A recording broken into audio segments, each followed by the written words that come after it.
What's going on, y'all? Welcome to the Land of Reckless Logic. Please make sure you guys pop that like button, hit the subscribe button, and please smack the notification bell so do not miss any of my posts from me.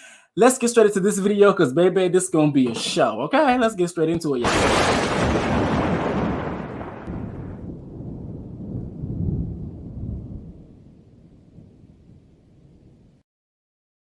Lord. Okay, so what's going on, y'all? What's going on? Okay, so just so you guys know, I'm just getting up out the shower. I'm over here looking good. As you guys can see, I made my way back home. Yeah, this show was gonna be something to talk about because I actually have a few things that I actually want to talk about. All right, so let me just fix this bad boy real quick. Let me put my banner up. All right, so before I even get started, I just want to run my fair use video. That's just in case and cover my ass just in case I decide I want to run a video. And also, I'm pretty sure I'm going to be cussing throughout this video. So let's just go straight into that. I'm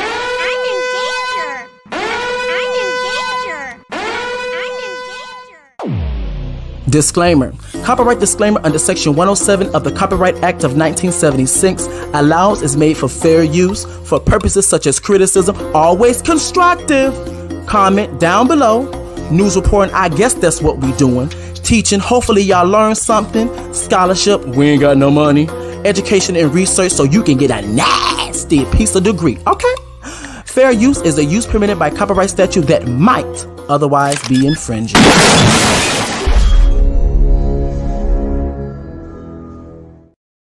Now, baby, let's get straight into it. What's going on, y'all? How is everybody doing? How's everybody feeling? I can tell everybody's feeling well, doing well, but let me just get straight into it. Let me share my screen because I do want to get straight into this. All right, so first things first. First thing I'm going to be talking about, I'm going to talk about Miss Sheree Whitfield. We're going to start off kind of light, and then we're going to get more into the deeper things, the deeper matters. All right, so let me share my screen real quick because, baby, we're going to talk about Miss Sheree Whitfield. Now, another thing as well, too, y'all, you know, Mercury retrograde is coming up. It happens on the 9th, I believe, exactly. And, you know, girl, whenever Mercury retrograde happen, baby, my electronics start messing up. So we just going to hope and pray everything go. See, it's already slow. It's low-key already doing it, but we're going to do it anyway. All right, so everything get to slowing down, baby. What's going on, y'all? Let me just start saying hey to everybody. Hey, Mary, what's going on? Hey, CJ's daughter. Let me see. Hey, Trisha. Hey, Michelle. What's going on, Lady D? All right, so let's get straight into it. And by the way, this shit better not have no fuck shit going on because that's going to piss me off. And let me put my banner up real quick. I ain't do this in a while, y'all. Oh, girl, I don't like it when it look like that. Never mind. I'm going to do it like this. All right. So, yeah. So this particular article is from... Ooh, there we go. U.S. Magazine. Alrighty, so the name of this article is Real Housewives of Atlanta Sheree Whitfield unveils she by Sheree after 14 years. Fans accuse her of copying Shein. Now, I don't know if it's Shein or Shine because, girl, I really don't shop there. But, you know, and plus, for one, y'all know I'm known to butcher somebody's pronunciation. But if it's Shein, I'm going to go with Shein. Alrighty, let's see, because baby, Miss Sheree Whitfield, aka she gonna pay Shein, baby. Alrighty, so yes, for those who don't know who Sheree Whitfield is, she is on the Real Housewives of Atlanta. Now, with her in particular, she's one of the OGs. I want to say, and I believe she's one of the very few that did start from the very beginning, with Nene Leakes. And this particular season of Real Housewives of Atlanta, she actually decided on the season finale to have her actual She by Sheree, which is her clothing brand that she started from the way earlier seasons. And she decided to actually have another attempt at the fashion show to actually showcase the type of fashions and stuff that she will be, you know, selling to the world, just about. So here's the thing. Now, I'm gonna say the last two reunions, Sheree, she was on the Real Housewives of Atlanta reunion when she had that pink dress and when Keegan had on a yellow dress and Kim Zolciak was getting red for filth. That reunion. So Andy had asked her, he was like, yo, what's going on with She by Sheree? What kind of clothing line is it going to be? What's going to happen? Because the first attempt didn't really work out. So he asked us, I feel it like a legitimate question. So her response was, it's going to be joggers, athletic wear, that's the type of thing we're going to go with, right? And so Andy proceeded to ask her, he was like, okay, so when is this going to come out? Because keep in mind, it's been over a decade. So when is this going to come out? Her response was June, September, fall, spring, summer. And so ever since then, that became a big thing on the Real Housewives of Atlanta of kind of making fun of Sheree because she really didn't know and she was kind of lying. And my thing is, Sheree, if you don't know, then just say, just be authentic. Just say, when it came down to She by Sheree, I had a lot of things going on. I kind of got discouraged upon the way. But, you asking me that question, I will consider and put some more thought into it for me to actually, go forth with actually finishing out the project. Like, you could have just been honest, but you were sitting there lying. And Sheree is a horrible liar, in my personal opinion, because, baby, every time she lies, she gets to stuttering. All right, so let's actually get to reading. I did all that, then we get to reading. Okay, so she has some explaining to do. After years of anticipation, Sheree Whitfield has finally unveiled her clothing brand, She by Sheree. Okay, so it says here, the highly awaited moment came on the season finale of The Real Housewives of Atlanta, which aired on Sunday, September 4th. As fans know, this season saw Whitfield, who's 52 years old, experience a plethora of setbacks with her label, including production issues with the clothing. The Bravo star first attempted to launch the collection during Real Housewives of Atlanta first season in 2008. But failed due to the lack of samples. And even then, she was still having the issue during this season, during the season finale, when she was like, I have all, and that's another thing. How are you going to have, and I'm just have to just say it, how are you going to have these expensive or these very decorative invitations, but you don't have the samples yet? Like, that she was kind of risky. I'm not gonna lie. But baby, where was I? Oh yeah, here we go. Let me bring it back down, baby. Let's go down a little bit. Baby, I have to get me a mouse, y'all. So it says this time around, which was successfully put on the show as guests, including her Housewives co-star and Bravo celebrities. Come on, Bravo celebrities. Girl, that's the key. Watched from their seats. Fans also applaud her efforts via social media. Now, I will say that was good to actually see. I'm gonna say this. That was actually cute to actually see all the different types of stars and stuff coming through. Now, I will say this. I feel like that's what the Real Housewives of Atlanta is. I think that's the factor that's missing from the show. I think the fact that they're missing from the show is bring back all the old people. Not all of them, but because when it comes down to Phaedra Parks, I do not believe she should never, ever come back. Yes, I do know that she is on other franchises, even despite the disgusting things that she has done on the show. I digress. And also Portia Williams, but I digress. But I do believe they need to have more people coming back because of the simple fact of that's what made the show. You get what I'm saying? And then on top of that, I feel like a lot of times with the fans, with the supporters who actually watch the show, we can be a bit harsh. And I'm not even gonna say me in particular, but I'm gonna add myself in there. We can be quite harsh when it comes down to people being new on the show, and I do get it. Some people really do be giving a lot. Like, don't get me wrong, Drew, when she first got on the show, I was like, yes. And then as the season started to progress, I was like, no.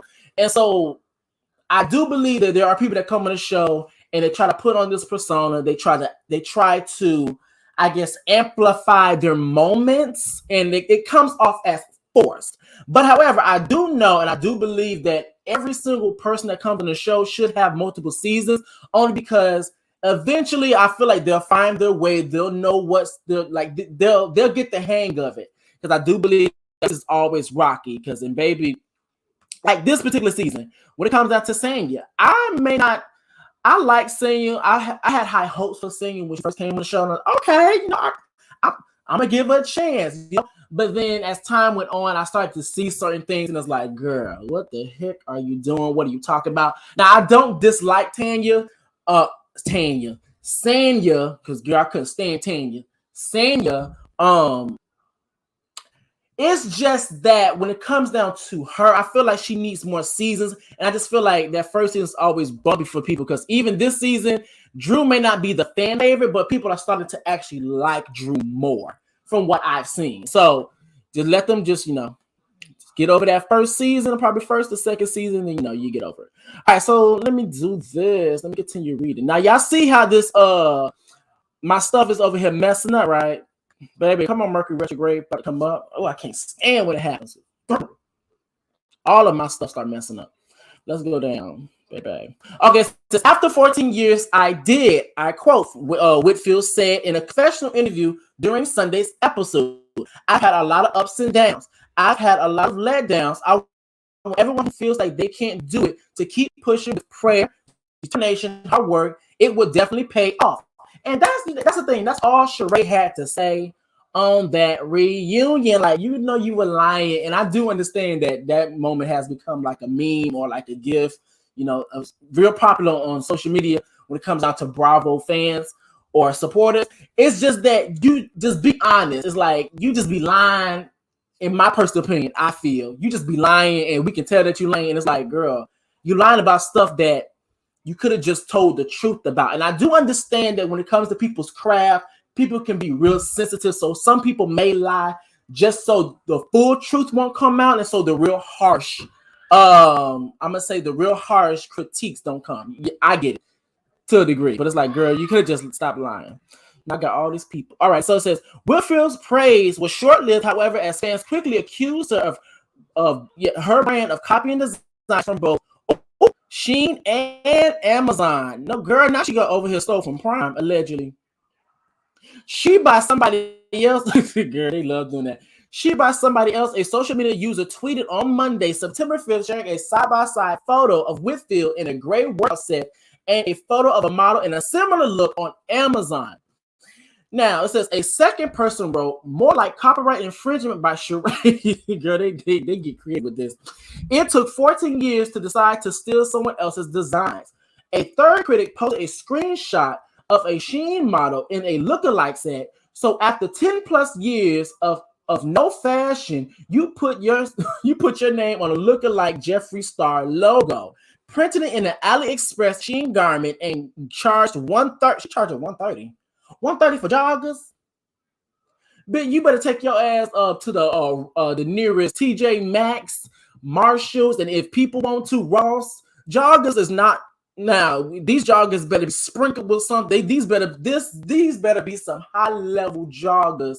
And when I say high level joggers, I'm talking about joggers that's like, when you go out, you can tell it's giving fashion. You can tell this is giving like some fashion. I understand this may be athletic wear, but it has to be given some type of fashion. Not no joggers that I'm going to go and sweat in and probably ripping up because I'm over here squatting my fat ass all the way down to the ground, put all the different types of weight, and it's going to be end up ripped in the end of the day. You mean those joggers? That's $130?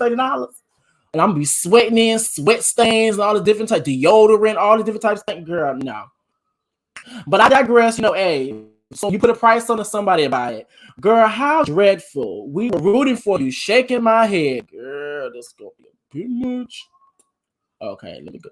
Girl, this freak thing here. Oh, never mind, I can do it like that. Okay, so Spears have come to Winfield's defense. She didn't steal. This looks like a private label situation, said a fan. Stores do this all the time. They buy clothing from Chinese companies with the clear logos at extra cost. I'm glad that someone actually said they brought that, because I'll be wondering. Let me actually go back to my stream, because to be quiet, I can't see y'all on comments yet. So I'm gonna be honest with y'all. I do be wondering. I'm like, how y'all do all this and don't? There's always issues, and because the same thing happens when it comes down to Kim K. Same thing happens. Now I do believe Kim K just straight up stealing. I ain't gonna lie. Well, if not her, somebody in the brand, somebody on the team. Now, I may not be directly affected like to her, or somebody that's associated with the products. And I see this happens a lot when it comes down to celebrities. I see this happens a lot when it comes down to I guess influencers, when it comes down to businesses. This stuff happens a lot. And I'm really glad that someone actually brought that different aspect up, because it's like, why does keep happening? I just wonder, and I'm okay. Let me say this, and this is another reason why, when it comes down to me in particular, because I've seen the ups and the downs and all arounds. When it comes down to me in particular, this is the reason why. Let me fix my mic, y'all. This is the reason why that I try to make everything from scratch. Like, I literally try to make everything from scratch. Like, I don't even try to like just say if there's a template for YouTube, for a YouTube thumbnail. I don't even use it. I usually I may reference it and be like, okay, I can see I could probably use this, that, but I don't use it. Like, when it comes down to templates for a color scheme, I try not to use it. When it comes down to templates for my intro, I don't use it. Templates for my fair use, I don't use. Like, even when it came down to me actually saying the words of the fair use, I'm not gonna lie, at times I was tempted just to find something and just to put it there instead of me actually talking it out. But I decided, you know what? I'm gonna speak on this. I'm about to say track. I'm gonna speak on my fair use video, just so I don't have no issues, because I don't know how people operate and how they're gonna feel. So I try to do everything from scratch to kind of avoid all those things, especially because, baby, you never know if you blow up or not. And baby, you just never know. And especially when this Mercury retrograde is coming back to bite people in the ass. No shade. All right, so let me continue, because girl, I'm gonna be on fat. All right, so it says, okay, the socialite has not yet commented on the accusation and did not immediately respond to US Weekly's request for comment. After the season finale, Whitfield thanked her supporters and asserted her website will be up and running following a crash due to the overwhelming interest. Now, I will say this. I feel like I keep stopping at every single paragraph. I will say this. I do believe that people are interested because it's been so long. Now, I'm going to say in my personal experience, keep in mind, I'm not in certain rooms, but I will say that I've never really heard anyone speak of She by Sheree. I would say in a serious fashion, but however, if they like it, I love it. If they willing to pay the $130 and it's worth it, hey, because baby, some things I'll probably pay for that people like, what the fuck?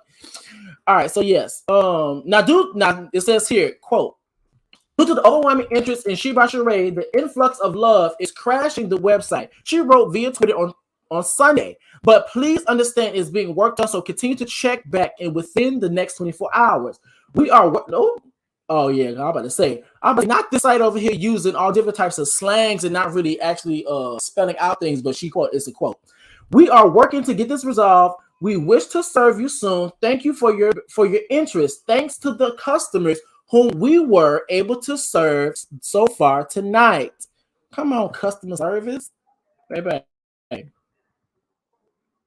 Okay, it says the She by Sheree has since resumed operations online, offering workout gear and accessories ranging in price from $32 to $182. Girl. That $32. I wonder what's on there. That's $32. That's what I really want. That's what I wonder. Is that the end of it, girl? Wait, cause let me go down, girl. Okay, that's the end of it. So let me do this, cause girl, bye. Okay, I'm back. Okay, so here's the thing. When it comes down to Sheree and the foolishness and all this other stuff she got on, I notice that happens a lot when it comes down to companies, when it comes down to businesses and influencers, etc. It's giving no refunds. This is the reason why when I do anything, I try to start from scratch. Literally, I may look at different things and get inspirations. I'm like, okay, I like the way that they did that. But however, how can I be able to use it or, be inspired by it? But however, make it my own to where it's like, it's completely different, but you can kind of see some little small references of it. You get what I'm saying? So like, I see that happens a lot when it comes down to different companies and stuff. And I'll be wondering, why does that happen? And then they also mention Chinese companies and then you put your own logo and stuff on it. And I do notice people do that a lot. But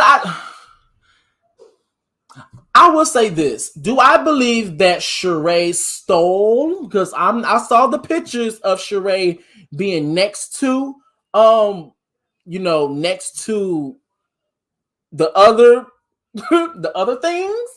I'm not gonna say I believe that she stole upright, as in she meant to do it. No, I'm gonna try to give her the benefit of the doubt, because I really can't see in my mind.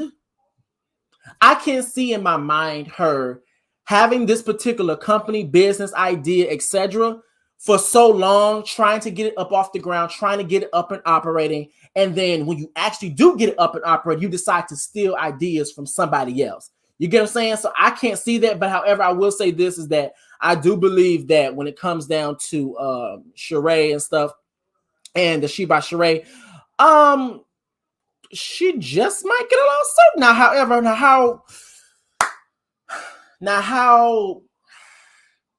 how successful would that lawsuit be? I don't know, because I don't know the rules of regulation. Now, let me get through some of these comments. I'm going to go to my next subject, which is going to be the Tiffany Haddish and Aries Spears. All right, CJ's daughter, reckless, damn near every company bites off of other designers, i.e. knockoff. You're 100% correct. Let me see. Sheree should have been doing something like drop it with Drew, then parlayed her workout gear into the contract with Target. Like you know what? That's actually a good idea. And that's another thing too. Is like, why wasn't like, and that's another thing. Is like the lady that was on for Drew stuff. I'm like, why are you with Drew? And I do get it. You want to do like a before and after thing. Okay, I get it. But Sheree has a sickening body. Very sickening. So I just felt like, I was like, girl, okay, I guess, or whatever. Let me see. And it's crazy how people will spend their money, which they have the right, with people like Kim K, who we all know. Well, but not shit. That's the thing. It's like, when it comes down to, I'm not gonna lie, sometimes when it comes down to Kim K, I do believe that they do actually be straight up stealing. Not her. I'm gonna keep stressing it because I don't want people to misconstrue what I'm saying. I don't think her. I think that when it comes down to people that's on the camp, that's on the team, it's like, how the hell? It's because it's like some things, it's too close. They're too close together. It's one thing, it'd be like a coincidence. Like even when it comes down to Sheree and her the joggers, those look like ordinary joggers. So I can see how those issues can happen. Well, some of the things Kim K be having or her family be going on, it'd be like the idea it's too unique, and to have two completely unique ideas too close together, it's like, girl, someone had to know. And especially with some of these other I'm gonna say melanated creators start coming out, it's like these people had this trademarked in one time, copyrighted in one time, and then on top of it, they actually promoted this stuff for how long, and then just so happened, when they start talking out, just so happens some of these people that be on these influencers, celebrities teams be actually following some of these creators. So, it is what it is, girl. But let's get into the next bit of thing. Now, this is where we're going to talk about some serious ish. Because Tiffany Haddish and Aries Spears done lost all of their marbles, but it's all right. I'm here to knock them right back in place. Let me see. Let me get rid of this page because I don't want to press the wrong thing again. Okay, there we go. All right, so let me share my screen, y'all. Baby, I like it. I'm going to read this one. I have two articles, y'all. Now, we're going to talk about Tiffany Haddish and Aries Spears. Now, first things first.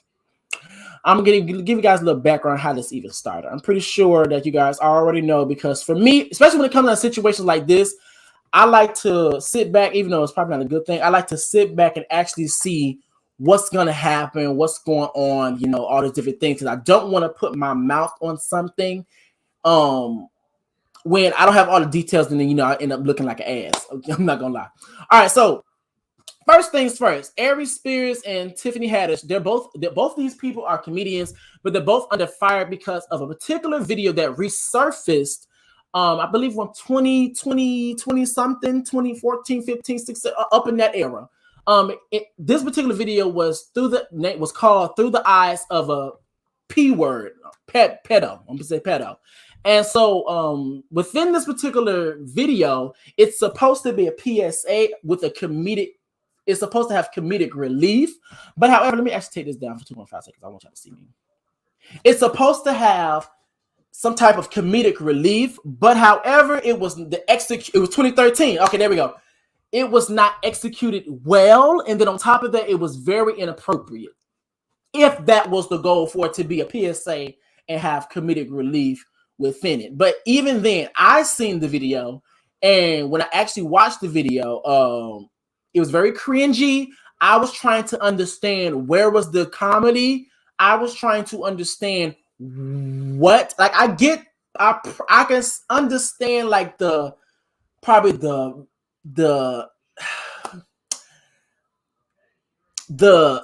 goal, as in trying to like put the message out, be careful who you leave your children with. But however, the thing is that it was extremely inappropriate. And now, so with that video, it was a lot of Tiffany Haddish. She played a mother, and she had her son. And when she had her son, basically within the video, and by the way, this might be trigger warning for some people who have been actually assaulted. But she had her son, and when she had her son, she was all basically playing to the stereotype of a single mother, not being responsible, and basically putting her child off on the uncle. And now, by the way, the uncle his name was Uncle P. Now, Uncle P, he was, of course, the pedo. And during that, he was supposed to be watching his nephew. And during that time span, whenever the mother would be off and around doing what she do, basically the uncle would sexualize the victim in so many words. I don't want to say too many words, because baby, I'm not trying to have YouTube get me the fuck up out of here. Don't have time for it. But I will say this. It was very inappropriate. During the video, you can see Aries Spears putting oil on the boy. You can see the camera zooming in on the victim. I'm gonna call him victim. The victim's sensitive areas. You can see the Aries Spears getting into the tub with the victim. Like, it was a lot going on.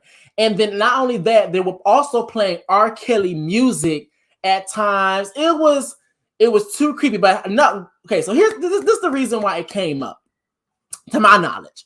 The reason why this video got resurfaced is because Aries Spears, it was just so fun before all of this happened. I seen what Aries Spears said about Lizzo. So for those who don't know who Lizzo is a superstar, I'm gonna say singer, rapper. I kind of consider her a singer, but people consider her a rapper too. Multi-talented young woman who's making music, and she's also, for her message in her music is for body positivity. She is a plus size woman, and she also makes it her business to show her body and make people feel uncomfortable. When it comes down to her concert, she'll wear something that you may see Nicki Minaj in, or Cardi B in, or even Beyonce in, and people will deem it as unattractive, and she got to stop that shit because her body looks a certain way. Whatever. So there was a video where Aries Spears was asked. I can't remember exactly what his video was from. He was asked a question about Lizzo, he was asked, how do you feel about Lizzo and her music? The question was talking about her music. Now, he decided to go on a little tangent and got sidetracked and start talking about her body.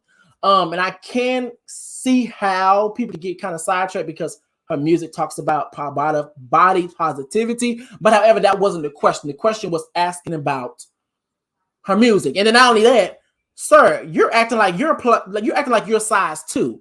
And even then, being a size 2 doesn't always mean that you're healthy. I don't understand why people in this fat phobia that really comes out, and it starts to speak for them in the undertones and the assumptions that they begin to make, because it's like, you're not a size 2, and then on top of that, you have health issues, and you're saying that she looks like, and it's like, yeah, you could probably quote unquote say that, but however, from your health issues, it's like people can say the same thing about you. So it's like, people need to be quiet. And so when that particular stuff got out, basically what ended up happening is that this video ended up being resurfaced. Now, to my understanding, it was some Lizzo fans that found this video. Now, that was my understanding. I could be wrong about that part, but I do want to bring up an article because I do want to clarify some things. Now, there are 2 victims that are actually pressing charges and having a lawsuit against Tiffany Haddish and Aries Spears. Now, let's get to it. Now, it's Jane and John Doe. Now, of course, that's not their real names. To my understanding, of course, they want to keep themselves anonymous. Let me get to reading. Now, this is from, oh, girl, I got all these ads keep popping up. No, where was it? Baby, let me go down. I got all these ads. Okay, so the name of this article is called Tiffany Haddish relived pedo skit surfaced. I was tired of being extorted. Girl, we're going to see. Actually, is this the one I want to see? Let me see. Hold on, I want to make sure this is the right one. Okay, yeah. I'll read both. It don't matter. Let me do this. Okay, so here we go. Meanwhile, a new report states that the accusers who claimed Haddish and Aries Spears sexually assaulted them want the comedians arrested immediately. A new lawsuit has drawn attention to a comedy skit that had caused Tiffany Haddish and Aries Spears to come under fire. In 2013 and 2014, Haddish reportedly paid, oh girl, I'm about to butcher these words. I'm going to go Triza Morris after they agreed to have Morris's two children, a 14-year-old girl and a 7-year-old boy, appear in what was supposed to be funny videos. Once again, it wasn't funny. Didn't understand the comedy in it, but I guess videos. Instead, the family claims that the girl starred in a skit that included mimicking fellatio with a sandwich, and the boy was in a clip that also featured Haddish and Spears, with the former portraying his mother. Yeah, with the former portraying his mother and the latter, oh yeah, a pedo that lust after the child. Girl, I'm trying to be careful with these words because, baby, I say one word, they're going to get me up out of here. Okay, so yes. So the little girl was apparently supposed to be in a video or a skit that showed her performing or trying to perform fellatio. And from what I understand, it's supposed to be a Subway thing. I don't know, a Subway sandwich or whatever. And the boy was in of course, the video that actually resurfaced. Now it says the skit with the young boys resurfaced, causing a firestorm of backlash. People called for Haddish and Spears to be canceled. And amid the ruckus, Haddish returned with the statement where she admitted to deeply regretting having agreed to act in it.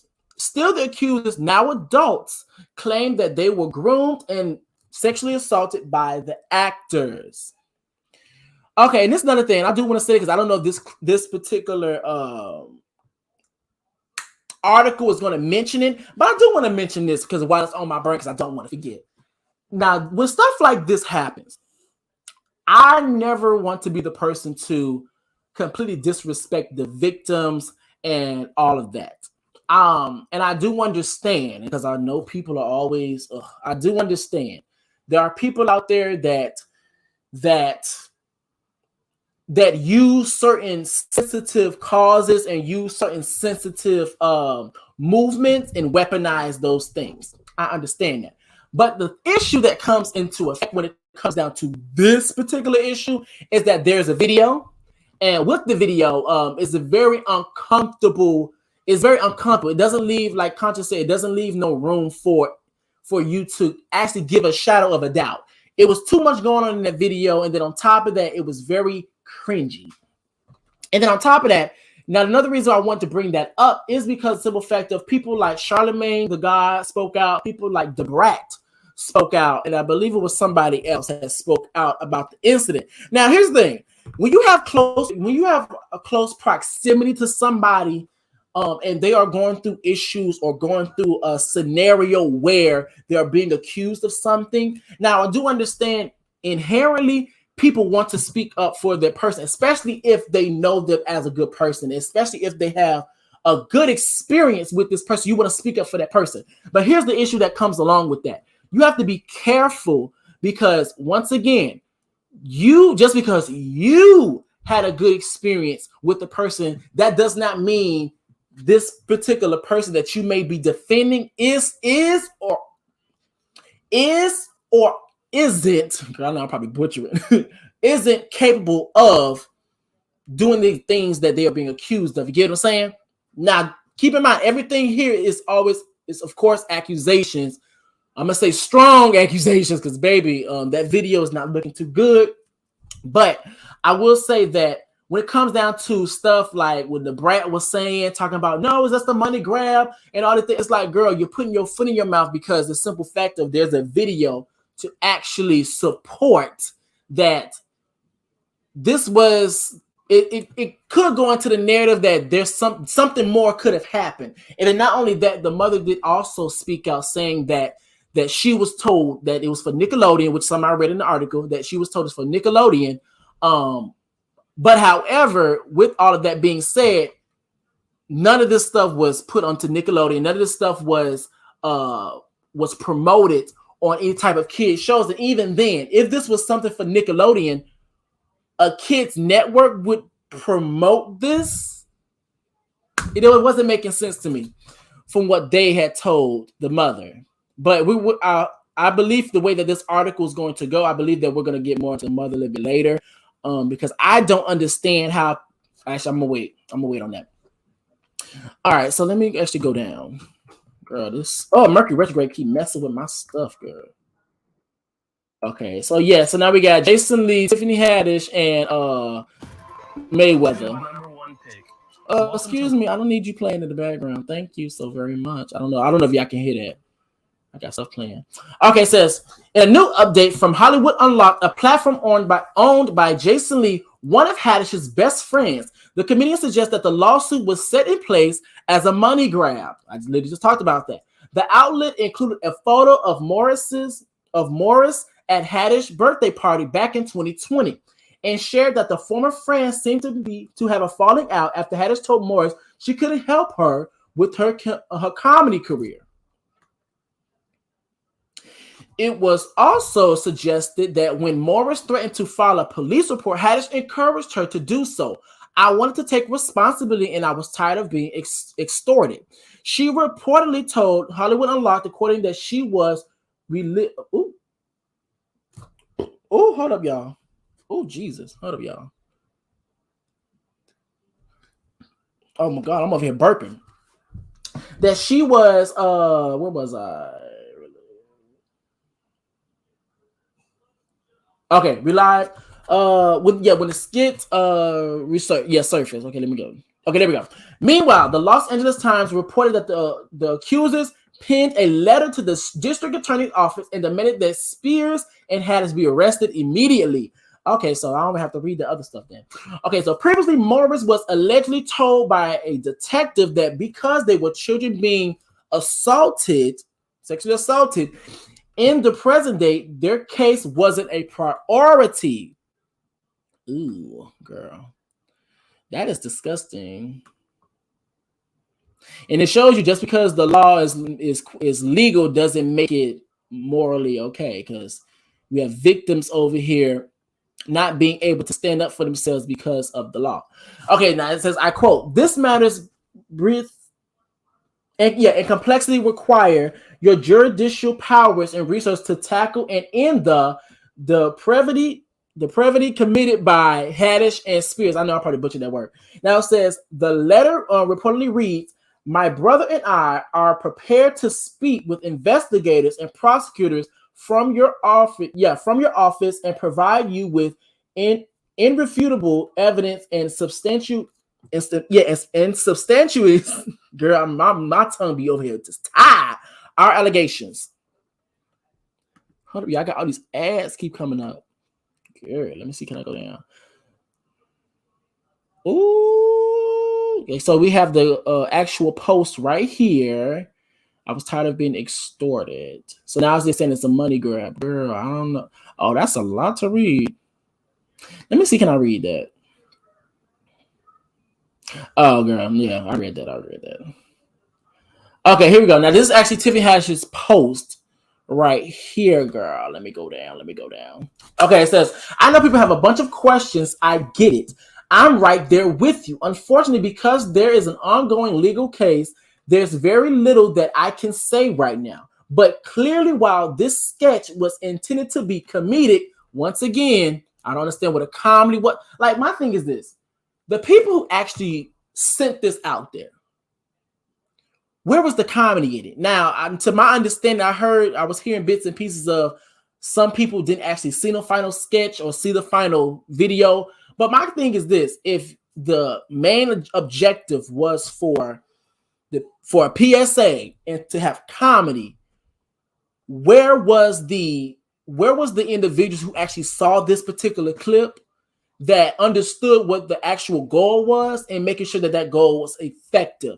To actually be quite clear, it seemed like the people that actually saw this particular clip, despite the obvious, but the people who actually saw this particular clip and actually approved of this, it's like they got kind of sidetracked when it came down to the actual goal. They got sidetracked with actually pushing the gas on trying to make it as uncomfortable as possible, which is the reason why we see Aries Spears doing all the uncomfortable things when he's winking at the child, with the victim. Because girl, I don't need him winking at the victim. When it came down to Aries Spears looking through the newspaper, looking like he just can't keep his eyes off the victim. When it came down to him putting oil on the victim, the camera angles, him getting into the tub. When it came down to the child actually reenacting, acting like they're having like he's actually engaging with his predator as well. Like they were trying to push the gas so much, even when it came down to him being in the tub, and then Aries Spears is actually like playing with his feet, showing, like, for people who probably have foot fetish, like it's a lot that was going, like I was trying to push the gas on it, and it's like it was not no execution, if that was the goal of y'all having a PSA and being comedic. But I don't believe it. But I digress. But it says, while this sketch was intended to be comedic, but it wasn't funny at all, and I deeply regret having agreed to act in it. I really look forward to being able to share a lot more about the situation as soon as I can. Now, I just want to know what's going to happen. I wonder what she's actually going to say. I wonder what gray areas would she be able to provide. I think that was the last thing. Will she be able to provide to actually give a little bit more clarity on her behalf on the series of events? Because it's not looking too good. It's really not looking too good. I'm not going to lie. Now, when it comes back to friends want to speak out about, let me actually take this down, because actually, let me see, can I read the other one too? When it actually comes out and then like talking about friends actually speaking in behalf of your coworker, your friend, or whatever, keep in mind, you don't want to put your foot in your mouth, because I said this before on a different panel. I've had experience when it came down to my own family member being locked up, held against their will, and for accusations that were being made against them. And for me personally, I never had a bad experience with this person. I never looked at them different. I never, seen them in that light. You get what I'm saying? So for me personally, I never believed the accusations. But however, at the same time, I also know that we are multifaceted people. Not saying that this person did it or didn't do it, but me just understanding that there are times, or we are multifaceted, that people can show you all different types of faces. Like, we have people that when they go to their job, they're all nice. Oh, hey, how you guys doing? But then when they go home, they're beating on their wife.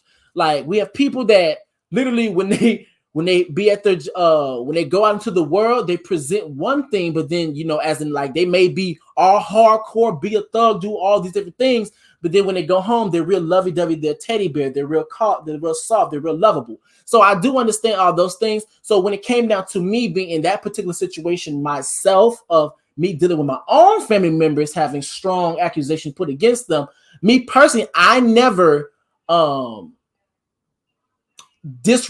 believed the accusations, because I feel like I've seen enough. But however, I did leave room to actually let there be thought that this could be true, only because simple fact that I don't want to put my mouth on something and completely disrespect a victim in a situation where they was victimized possibly by somebody that I know, or I think that I have this full good grand scheme about, and think that I know this person well enough, when in all actuality that could have not been the case. Like, I could have just said something, and next thing I know, I could have been completely disrespecting the victim and putting my foot in my mouth, and then looking stupid in the end, possibly. But that wasn't the case. I would say at least when it came down in the end, that really wasn't the case. But that's what people like the Brat and Charlemagne the God have to be careful with. And even with Charlemagne the God, like, sir, you literally have, and his response, because I heard his response. His response was basically saying that at the time, back in the day, this was quote unquote acceptable. Well, acceptable only because of at the time, comedy like this, the culture wasn't sensitive. By the way, I paraphrased it in its more extreme form, but that's basically what he was saying. And the thing about it is that you're not saying that this is not inappropriate. You're not saying that this is messed up. You're not saying, like, you weren't even saying things. And let's just say you was trying to balance it out, and you was gonna say that. You weren't even saying things as in the obvious, as in saying how inappropriate it was for Aries Spears to be doing all these things in this particular video.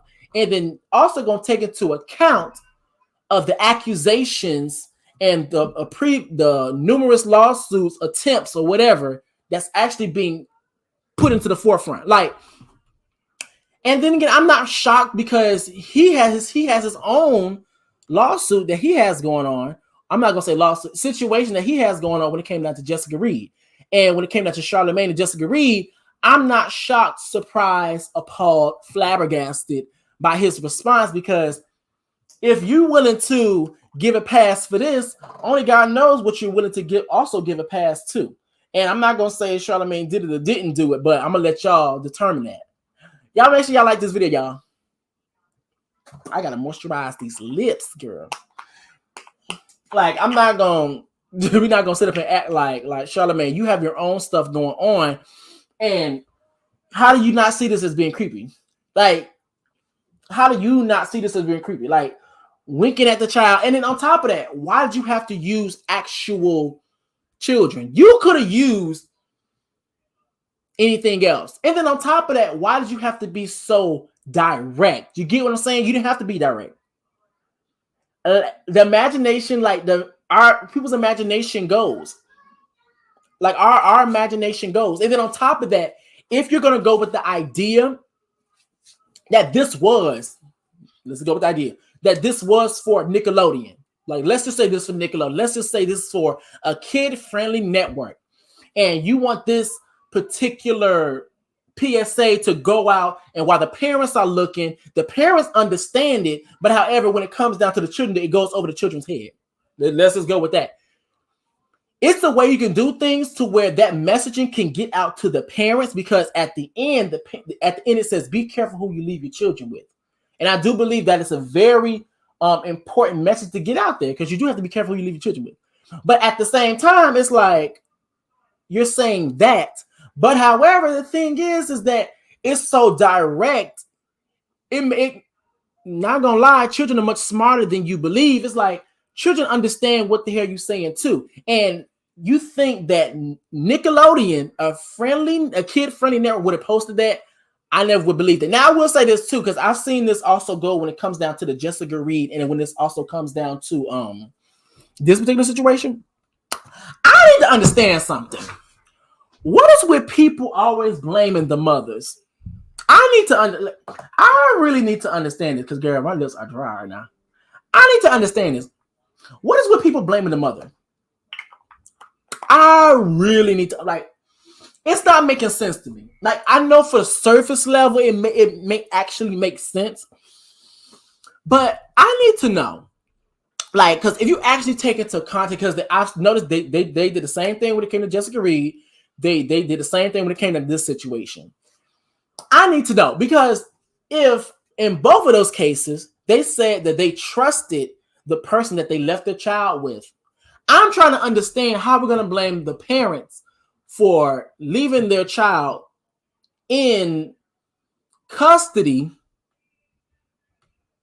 with people that they trusted. Because let's be very clear. Let's have a melanated context.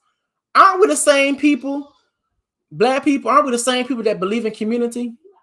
Aren't we the same people that leave? Like, we have people that we trust. Now, it didn't make sense to me, especially since when both times we literally have evidence showing, well, I'm not gonna say Jessica Reid, but when it came down to this position, showing that she didn't know, she was under a false illusion that this was for this. My children wanted to get into acting or wanted to get into the industry. I know Tiffany Haddish. She has a connect. She's gonna do this and yada yada yada. You get what I'm saying? Like, I don't understand why people. I feel like why people not understanding. Like, that's not a far-fetched. That's not a far-fetched. Like, your parents have people. Like, I'm pretty sure it wasn't just only your uncles and your like family that was only babysitting you. Like, I don't know why that's so far-fetched for people. Now, I do understand that there are some things that when you look back and you actually like when you actually look back, I'm pretty sure there's like some things, of course, you probably would have been like, oh, why did you do that? Why would you do this? But when you actually look at the situation, it's not too far-fetched. It's really not. And then when it comes down to the whole Jessica Reid thing, it's like, let's be very clear. You have a mother that has had trauma, a grandmother who has had trauma, and then also going under a completely patriarchal philosophy that tells you that this particular trauma is okay. And then not only that, you literally have a wife of Charlemagne the God making, I guess, trying to actually make sense of the actual abuse that she experienced. And since we know this is a philosophy that literally was going around at the time when it came down to women under a patriarchal system, whose women's job is to be oppressed in a patriarchy in all different types of ways, I'm confused on why people don't understand that.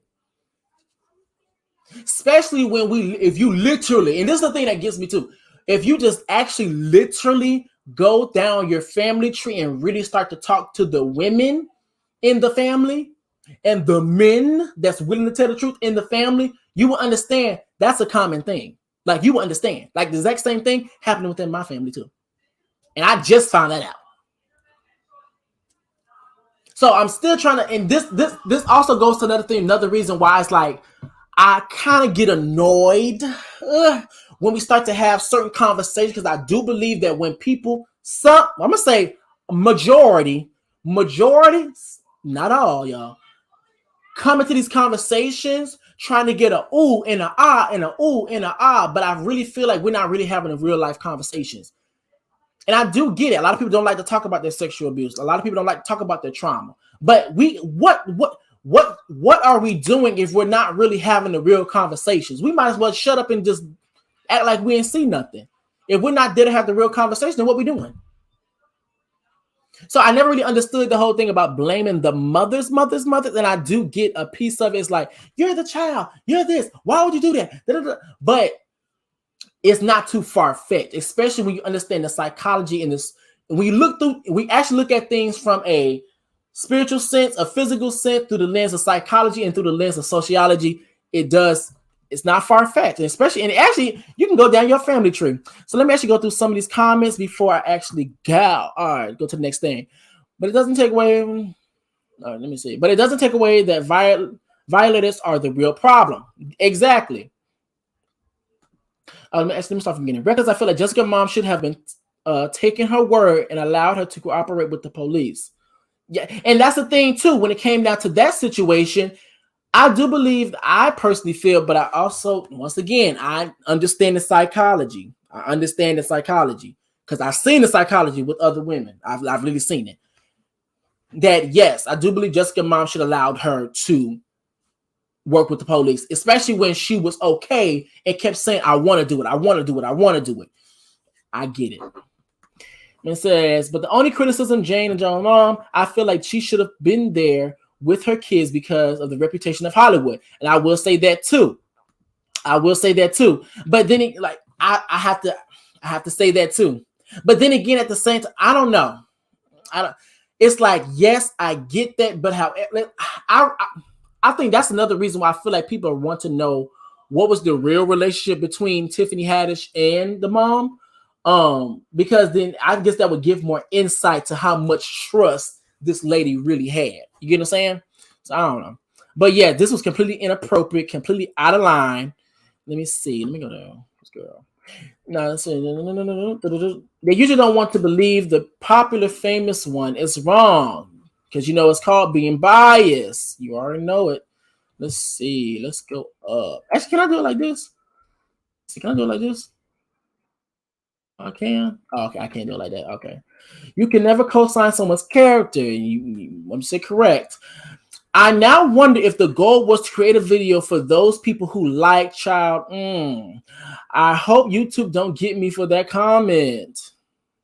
And that's another thing too. Like, I'm gonna say this, I'm gonna move on but that's another thing about the situation too. Predators, they don't look at their victims because of their feature. Like they don't look at their victims because of, I guess, the way that they're shaped or the way that they look in particular when it comes down to being sexually attracted. They look at them because of vulnerability. They target them because of the innocence. They go after them because of, I guess, things that are not really on the surface. Like it's not because of the features, it's because of maybe certain characteristics. Like, you look so innocent, you look like a damsel in distress. Like, these look like, so a lot of times when people be saying those things, yeah, it was like y'all really have missed the bullseye when it came down to certain conversations, because it's like y'all are saying this stuff and that's not the truth. Not gonna lie. Alrighty, so let me actually go to the next thing here. Let me share my screen. So I do want to actually talk about this particular incident. Now, what I'm going to talk about right now, there was a we got the people all out of my background, girl. There was a actual carnival accident. Not really carnival, but it was like amusement park. It was apparently this was a spin wheel ride, and while people was actually on the ride actually collapsed. Oh, girl, I'm pressing the wrong thing. Bye. So let me actually do this real quick, girl. But however, let me pull this bad boy up, and then we can get straight into it, girl. Y'all make sure y'all like the video, like this video. Let me share my screen, and then we're gonna get into what we need to get into. Where is this bad boy? Right here. There we go. Girl, I got so many tabs open, girl. Okay, let me go back down. Let me see this. Heart inspiration. I just can't understand how and why more comedians aren't coming out against this. Makes you wonder if they have something too hot. And that's the thing. Oh, and that's another reason why I want to talk about this thing that's coming up right now. What I'm about to talk about is that you got to keep in mind too. I feel like this. When you don't come out to speak, I don't automatically, for me personally, I don't automatically believe that you get down, because some people actually speak out when they talk about their friend, like as when they talk with their friends. Some people actually speak out when, I guess, in other ways, as they may not work with the person anymore, as in if they just so happen to be in an interview. And next thing you know, when the interview comes up, they ask about this person. They may say no comment, or I don't fuck with that person. They may come out and talk out in other ways. But however, I will say this, to your point, it's just really interesting to me how a lot of people don't like to talk about this. But however, they'll be the first ones to talk about the children. This is the time for you to be worried about the children, sorry. Now, I will say, because there's also something else I have seen, and I've been meaning to tap on this person's box for a while. Let me put this down real quick. Mr. T.I., because it must have been divine, because Mr. T.I., this is the time for you to go haywire on the children, and protecting the kids and all the different types of things. Because, sir, I meant to actually tap on your box a while back, but I had low-key forgotten, things I got in the way about your child actually going to prison, or about to go to prison, King, or whatever, or he was in a situation about to go to prison. I think it's very interesting that for those who like to put on this voice for the Black community or melanated people, and always want to be the protector when it comes down to children. But however, let's be very clear. You in particular, Mr. T.I., you have a very sketchy background when it comes down to you actually protecting and actually raising your own children. And the thing about it is that, sir, you love to talk about how you're this big giant voice. You love to talk about how you need to have this, you need to be this voice, and you need to protect the kids and all these different things, and head a household and the whole 9 yards. Okay, why the hell is my phone over here going off, recording everything I'm saying? But yet you literally want to talk to your daughter, protect your daughter, manage your daughter in her sexual activity, as in watch her hymen, but then yet let your son have sex at 15 years old, let your son run around crazy, enable his bullshit, and then when he acts out and actually gets into it with some people that may work at Waffle House, instead of you actually checking your son, or at least doing a better job when it comes down to mediating a situation and letting your son know certain things and traits that's going to be very valuable to him to be able to operate in this world as a child, or an individual who's related to somebody that is considered famous. You decide to tell this boy and enable his bullshit by telling him that, you don't get down in the gutter, or, by the way, I'm paraphrasing you don't get down in the gutter when it comes down to people that actually serve your food. So you're already, like, my thing is this. We want to protect our women. We want to protect our daughters from the men or the sons that we raise and I'm about to use trigger language, we groom in this society. At first I was gonna say not even on the sexual level, but I'm gonna say sexual level as well, because the thing about it is that when it comes down to it, the rites of passage for a lot of young men is losing their virginity at a very young age. The rites of passage, aka king, when it comes down to him losing his virginity at 15 years old. The rites of passage is sleeping with more women so your value as a man and your ego as a man can skyrocket.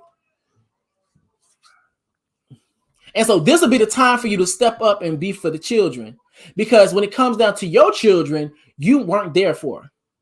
And now that and it's also the fact that you enabled his bullshit, fed his ego, was in the household, protected him, which really means that, and by the way, I'm about to use trick. I hate this word. You allowed him to get away from accountability. Oh, I hate that word. Oh, that word irks my soul because I feel like people just throw it out there. But for conversation purposes, you got him out of situations that was going to actually hold him accountable for the fuck shit that he was doing. Now, I'm not going to say every situation that he was in was his fault. I'm not going to say that because I don't know every single situation. But for what I've seen, and these are the people that you want in the household. These are the people that we want in the house. These are the people that we want to be the voice. But now when it's time for y'all to actually come up and actually speak up, zip. Charlemagne the God, zip. Umar Johnson. Where y'all at? I digress. Let me see. Oh, girl, I don't know if it's pressing everything else. I digress. Let me see. Okay, I got all these ads keep popping up, girl. Let me see. Okay, let me see. Actually, let me go through some of these comments first. If Auntie Precious were still here, she wouldn't be playing no games with that boy, girl. Sickly, I think T.I. is enjoying having a son who seems tough or fit that rough hood personality. Says T.I. was very negligent regarding his his king and upholding in his behavior. Shaking my head, but that's a lot. But that's a lot of pathology that literally gets passed down from men. Like, yes, I do understand women believe in this stuff too. Yes, we live in a system of patriarchy which gives a philosophy that women and men that we all are come up under. I understand that. But this is also the philosophy that gets passed down from men in general. And this is once again, the shoe don't fit. If the shoe fits, wear it, Cinderella. If it don't worry about it. But here's the thing. This is the reason why when a lot of times women get to speaking and they say things like, I want when his father, I need him to be around his father. I need him to be around his father. I have no problem with that. Okay, I understand. I get it. But I also always like to pose the question of, I want you to also be aware and also be careful about what other things that the father may actually teach your son as well. And vice versa. So, okay, so let me actually get into this. Baby, let me go to my thing. So, yeah, so this particular article is by the U.S. Sun. Come on, the Sun. All right, so this is about so it says, horror plunge, shocking moment, spinning fairground ride crashes 50 feet to the ground, injuring 50 people, including kids.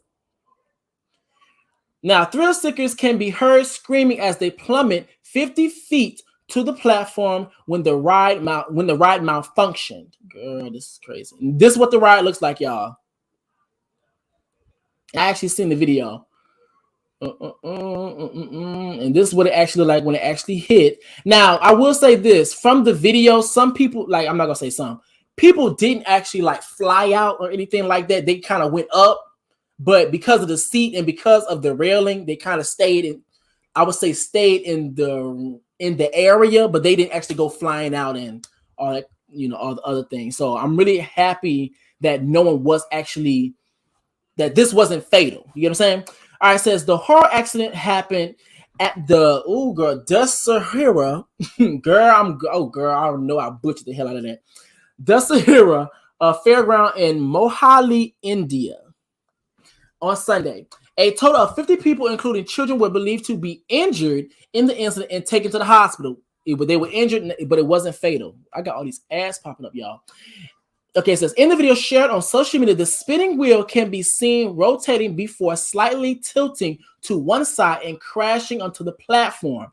Those strapped into the attraction are flung about, with one person's body forcefully swinging due to the impact, as others are alleged to have come loose from their seats. Now, like I said, from the video, and I'm actually gonna show the video, and hopefully YouTube did not give me the fuck up out of here. Now, I've seen this video being posted on YouTube, so I should not get in trouble. But for what I've seen, I'm gonna watch it again with y'all just to make sure that I'm not like missing anything. But people weren't actually like thrown out, like as in fatal. Aftermath footage shows panicked witnesses tending to those injured, including a woman looking after a child who was lying on the ground.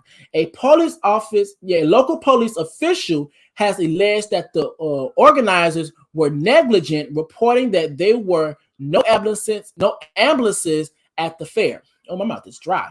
And an investigation is underway. It comes as multiple people were left injured when a car swing carousel collapsed at a fun fair at. Oh, girl, this also happened somewhere else. Oh, girl, this happened somewhere else too. But let me actually stop sharing my thing right now. Excuse my typos. No, you all good, baby. You all good. Let me actually stop sharing my screen. Let me share something else real quick. Now I'm going to show the video.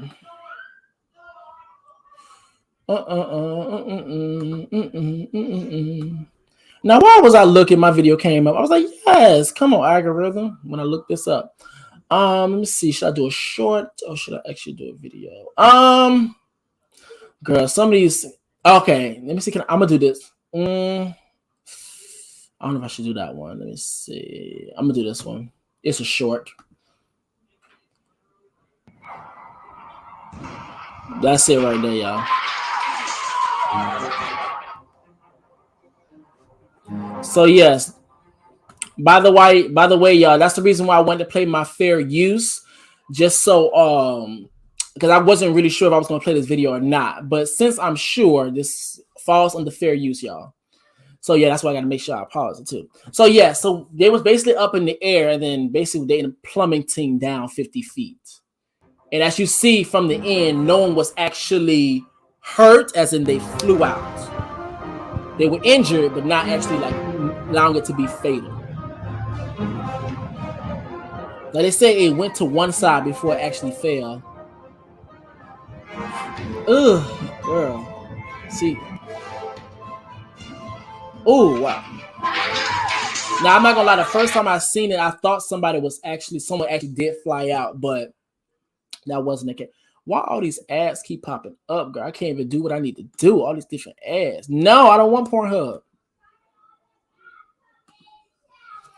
Okay, all these people loud in the background. Okay, so let me say this. Now, the reason I wanted to talk about that and really bring that up is because the simple fact of through all of these things, Mercury retrograde is on the way. Mercury retrograde is literally playing out in front of us. Last Mercury retrograde, let me see if I still have those notes. Because last Mercury retrograde, we had a lot of people literally getting arrested, people going under getting arrested for prostitution, as in being a pimp, when people getting arrested for crimes, as in weed crimes. Like it was crazy. It was like one after the next, and I was actually keeping track. Now I want to see if I still have those notes and I can actually read. I highly doubt that I did, because I think I deleted it, but you just never know. Let me see, because last Mercury retrograde, it was tearing people up out the frame. Let me see. I don't think I have it. I'm so mad because now that I actually need it, my ass done got rid of it. Let me see. Because I do remember. Let me see.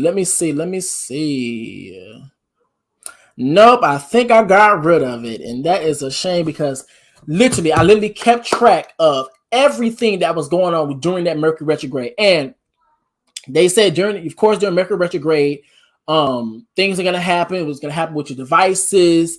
Good things may happen for some people. What you put out there is what you get back. Bad things are gonna happen to people. What you put out there is what you get back. And this also goes to the previous stories of Aries Spears and Tiffany Haddish, is that I think it's very interesting that a lot of times people talk about karma when they're the ones being done wrong, but they never talk about karma when they're the ones when they're the ones doing wrong. And so not saying that Tiffany Haddish and Aries Spears are guilty. I'm gonna let y'all decide that, because these are only accusations. But what I will say is that anybody, and even myself, everybody has to be careful about what part they play in when it comes down to dealing with other people in their situations, which is another reason why I didn't go in on Aries Spears. One of the reasons why I didn't go in on a lot of things, because all of these things are going to play out. So anything that you did that was in the past that was hidden, aka Charlemagne the God, is going to come back up. Anything that you kept hidden, going to come back up. Anybody who has been done wrong, they're going to get their just due. And another thing too, when it comes to Mercury retrograde, all different types of technology is going to be messing up and malfunctioning and stuff. I don't have the time. I will not be going to no fairs, getting on no rides. The only technology I just might get into is my car, okay? And just the house. And the technology that's up in here. That's the only chance I'm going to take. Everything else, I'm going to wait till Mercury retrograde get done. Because, baby, I can't. All right, so I am running a little book on time. So let me actually do this. Baby. Now, I want to talk about this last thing here. Then I'm going to wrap it up. And that's on what? Period. Y'all make sure y'all like this video. Like this video, y'all. Hold up. Oh, geez. Let me actually share my screen. And then we're going to get into, because now we have to talk about Bishop and the bullshit that he's trying to pull. Okay? And by the way, y'all, this is not in my personal opinion, I don't consider him a real bishop. In my personal opinion, I do believe that he is sketchy. And I do believe that he has not been called to preach the word of gospel. I do believe, now this is my personal belief, Reckless Logic is speaking this. I personally believe that he is exploiting his members, and there has been accusations, lawsuits of that, to my understanding. I could be wrong, but he seems very sketchy. So what we're going to talk about, we're going to talk about Mr. Bishop Lamar Miller Whitehead. So it says NYC Bishop robbed of 1 million jewelry, mid-sermon files 20 million lawsuits against social media critics claiming hoax. So I'm not gonna lie, even with that, let me be careful, girl, because I don't want to get a lawsuit next, bitch. But hopefully I'm a small YouTuber, so he may not even see this video. Period. All right, so it says, Brooklyn Bishop Lamar Miller Whitehead maintains 1 million live stream jewelry heist was not part of any insurance scam. Now, my thing is this: like, you can't get mad, like. You cannot get mad when people look at you as sketchy, sir. Like, you're literally a pastor, bishop, prophet, minister, whatever you go by, that literally use the derogatory language and then think that people are going to believe that you are a man of God. Like, how can you be Christian but yet, hold Christian beliefs, what the beliefs are supposed to be, but yet you showcase otherwise? Like, you're so obsessed with homosexuality and homosexuals to the point to where you really don't want them in the space. And my thing is, how are you supposed to be Christian and want equality and love all, but yet you're trying to get rid of opportunities from homosexuals, people that you quote unquote don't agree, even though people don't need acceptance or need you to agree for them to put a dick in their mouth. That doesn't make any sense to me. But let's get straight into it, y'all. And then on top of that, you can't get mad that people are actually considering your past. You can't get mad at that, especially when everything is sketchy about you. No shade. All right, it says a New York City bishop alleged robbed of 1 million worth of jewelry during a live stream sermon filed a pair of twin 20 million lawsuits against social media critics alleging a hoax. Bishop Lamar Miller Whitehead, the founder of Brooklyn-based Leaders of Tomorrow International. Now, why is that name so long? The founder of Brooklyn-based Leaders of Tomorrow International Ministries and his wife were robbed at gunpoint during a live stream sermon in July. And keep in mind, too, your church is literally, and this is me not trying to talk about people's churches and stuff, and people's sanctuaries, but how can you literally have all this money, receive all this money, and for it to not go back into your sanctuary? You get what I'm saying? Like, okay, you pastor, you make all this money. Okay, that's cool. But my thing is, what in you is not telling you as a pastor, as a bishop, as a shepherd, to not put money back into the sanctuary where your sheep is going to be? You get what I'm saying? So I don't know. It gives exploitation. It gives I'm not gonna lie, it gives scam. Like, you have to, like, people, you can't get mad that people actually are looking at the specifics and be hypercritical. And then on top of that, especially when they do this all the time, like literally they drug Megan Thee Stallion up and down and being hypercritical. They drug freaking Tiffany Haddish and Aries Spears and being hypercritical, and rightfully so. Like, sir, that's going to happen. Okay, so it says the video showed 3 masked men barging in and demanding their valuables, including a $75,000 Rolex watch and a $75,000 Cavalier watch and several crosses reported in several crosses. Not they stole the crosses too. Crosses reportedly worth tens of thousands of dollars each. The NYPD said that the 3 suspect thieves fled in a white Mercedes-Benz and no arrests have been made in connection with the purported heist more than a month later. Girl, how the hell are you mad? Girl, I just don't understand this. How the hell are you mad? Because, and look at this. This gives, this gives scam artists. It gives scam artists. Reason why it gives scam artists because it's one thing for you to dress nice, look nice. And I'm going to say this. I'm not the type of person that believe that just because you're a pastor, you shouldn't have a lot of money. I don't believe in that. If you doing your job as a pastor and people just buy, because God gift you with Rolls Royces, God gift you with these nice things, and he gift you with the financial means to do certain things, I'm not that type of person. But however, with that being said, you also have to take into account other specifics and details when it comes down to that belief system. What I'm taking into account is that, sir, you have all these things on, all of this money, but it's not going back into the church. So my question, where is it going? Where is it going? Sir, you're always being flashy. You're always showing up all these different types of things. Then on top of that, when you take into account his history, his past, to my understanding, I don't want to make sure to my understanding, I could be wrong about this part. He has been in jail, prison. Well, I don't know, either or. And then to my understanding as well is that you were there for theft or something along them lines. So if you take into account all those things, why wouldn't you think that there could be an alternative motive? You get what I'm saying?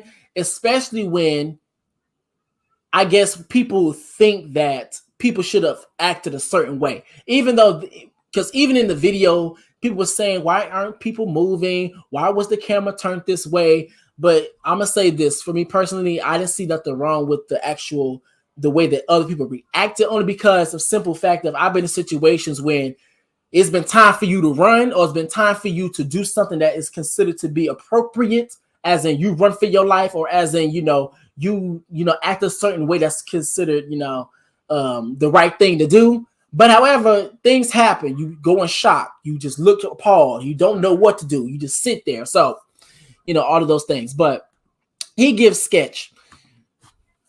The long trade girl, that does not give you no red flag.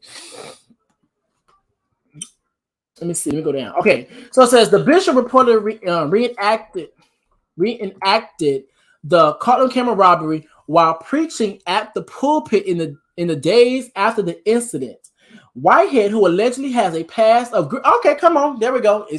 Now see y'all. I said to my knowledge, but now I'm getting clarification for grifting and served prison time for grand larceny and identity theft convictions. Now, girl, how are you mad? Now, I know I'm probably butchered some of the words, but how are you mad because you have a history and people actually checking out the Carfax of you doing something and having a history of you being dishonest, have a history of you stealing identities and everything else that comes along in that area? Why wouldn't you think people are going to question those things? Like, you probably should have thought that was going to be a thing. Like, I don't understand why the hell are you mad. Now, I can understand in the sense of if this was actually real and people are actually making jokes of it, but you can't. I can understand in that aspect because, bro, I really are literally almost lost my life and people thinking that shit funny. I can understand in that aspect, but at the end of the day, it's like, you can't get mad at people that actually think that it probably was staged. You get what I'm saying? Because, girl, we're looking at the Carfax right now. Filed a pair of 20 million civil lawsuits in King County Criminal Court last week against social media commenters DeMario Q. Jives, King Jives, and Larry Reid, Pastor Larry Reid, alleging defamation, libel, and slander. As a result of the defendant's comments online, Whitehead business deals, church members, and income, according to one of the two filings cited by the NY Daily News. Let's be very clear. To my understanding, I could be wrong. To my understanding, before all of these allegations, I'm gonna say this allegation of things being fake came out, I want to say I did see stories of his members coming out saying that he stole money from them, and having different horror stories when it came down to him as a pastor. Don't quote me on that, but I do believe that actually was a thing.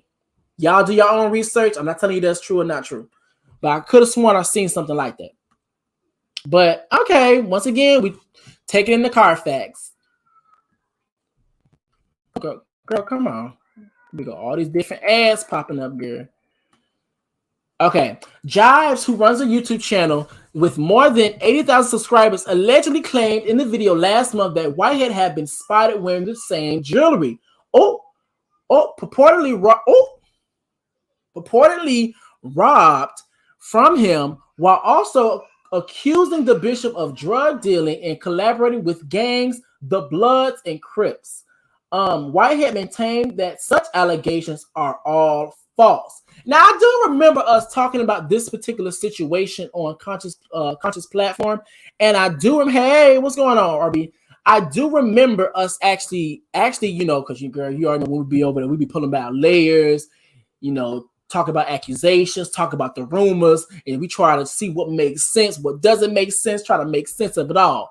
And I do remember, eventually within that commentary, we did say, I'm gonna say we because I don't know who actually said it. I didn't say it, but someone said it. We did say that it could be a possibility that he is actually still affiliated or have connection to gang life, or because if you're this flashy, you have all this expensive jewelry, drive around in a Rolls Royce, walk around with all these nice suits, and keep in context your history, keep in context the condition of the church, keep in context where the church is actually located.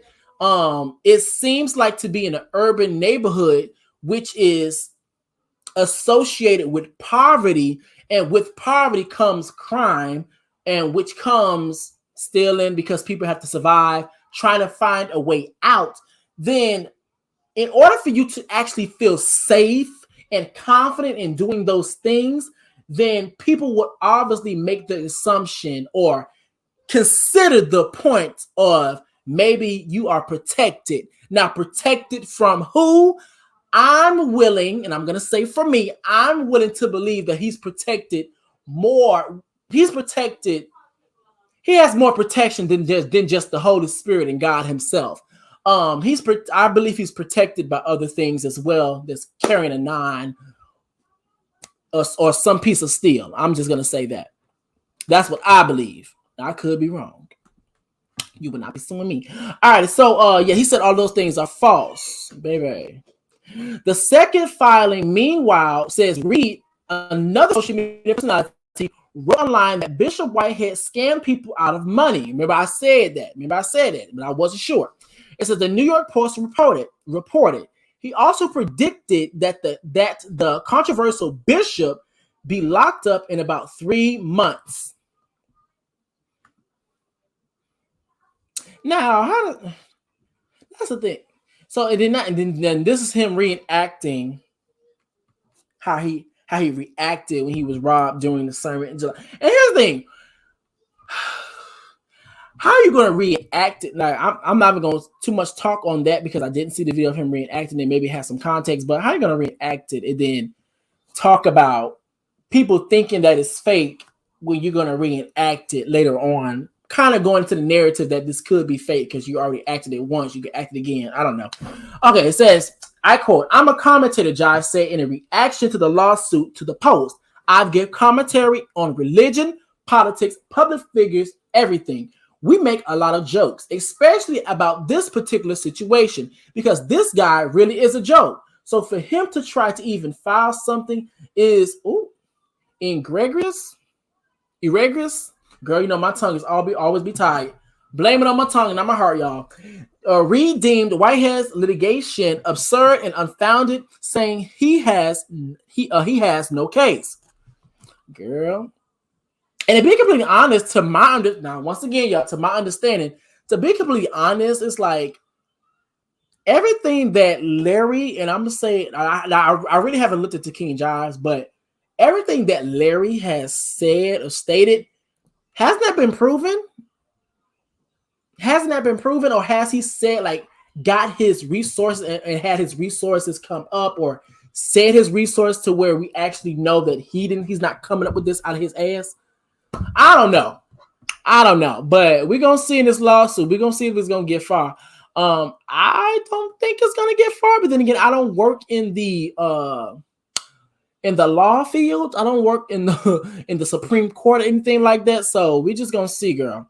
Now it says the defamatory, girl, my fucking tongue, statements that are being made are affecting the bishop's business and church and professional duties.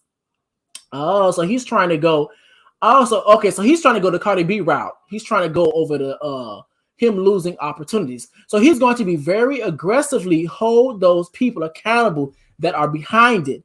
Whitehead's lawyer, Brian Ponder, told the Post, this is the beginning of the process of dealing with those actors maliciously stating falsehoods about the bishop. It's not really falsehood when it's actually been. Okay, got you. Girl, is that the end? I think that's the end. So here's the thing. Let me take this down. When it comes down to Bishop Whitehead, I'm gonna talk about my personal opinion on everything that's going on. And just by the way, my opinion is subject to change, of course, depending upon the information that comes out. Let's just say, and let's go with the narrative, if Larry Reid and let's just say King Jives were wrong and they made those things up, I'll be willing to change my opinion on that. Do I believe that they lied? No. But I will say this, to my personal opinion, I believe that he is exploiting his congregation. I do believe that there could be a possibility that everything that happened on video could have been a scam, because you have to keep in mind people are keeping in context your history. Now I do understand that people shouldn't always be so hung up on somebody's history, but keep in mind too, when people say that, there's also a context to that too. People don't hold on to your history when you obviously show a difference in your behavior and the way that you operate in the world. Like if you were on drugs and you used to do some horrible things to your family members, to your friends, when you were, having one of them episodes, people won't hold you, I guess, keep it over your head when you actually show them something completely different and it's very consistent. You get what I'm saying? Not saying that it's right, but people not going to hold things in your past over your head when you show them something different and it's very consistent. And when you take into context your history, take into context the way that you actually operate, when you show up to church, when you take into context the way that you're very confident having all of those things, knowing where the church is located, knowing that it's in the urban areas, and knowing that you feel so confident that you're going to be protected. Why do you feel confident that you're going to be protected? So you can't get mad about that. Now, let me read through some of these comments, baby. Let me see. Larry has always had documentation supporting his commentary, and that's one of the reasons why I always read articles, because I don't want to talk up out of my ass. So what did we learn today? When you are a commentator or a video, when you are a commentator, influencer, etc., always have something to cover your ass. When it comes down to the when it comes down to the Tiffany Haddish thing, let's go with the narrative. If you're going with the narrative that this is supposed to be lighthearted, PSA, all these things, do stuff that's going to cover your ass. Be transparency, and also like that's one of the reasons why when I go in my books, I know sometimes when I go in my books and stuff, y'all be like, girl, this shit's taking fucking forever. But I want to show you cover your ass. When it comes down to what's the other girl name? Sheree. Cover your ass. have those designs yourself. Create those designs from scratch. It's okay to get inspiration, but create those things yourself. It covers your ass in the end. Okay, so let me see. He should have been carrying that day. Bye. It says lots of preachers maintain their connections to their underground network. Come on, Underground Railroad, underground networks. That's part of the history of the Black church. Well, that is true. That is true. That is true. Let me see. Okay, so I already read those. Let me actually go down now. Okay, let me see this. As the first church of the righteous saints, Holy Spirit. Oh, girl, I'm over here thinking. Yeah, that was a long ass name. I'm not gonna lie. I personally have seen Larry's proof. I haven't seen it, so I can't speak on it. But since you've seen it and you actually had an experience, let me get rid of this. Stop sharing screen. There we go. And you actually seen the proof. That's you can speak on it. I haven't actually seen it, but to my understanding, I believe that's what he does. That he actually shows you the proof to make sure that he's not talking out of his ass. And then on top of that, there's articles to prove what he's saying has been true. Unless, but then again, I can't even say that because it's to my understanding, Larry Reid. I'm about to throw a little bit of shade. Larry Reid hasn't been the person to give out exclusives like Tasha K. He has, but the difference between Larry Reid and Tasha K is that Larry Reid has proof and evidence to back up his exclusives, and he actually does the work of actually getting to the truth. Miss K, on the other hand, she doesn't do that. She doesn't do that. She just goes with it, and she always does, and she lets us know that she goes with it. She says it's about an entertainment factor. Now, I'm about to drop the link.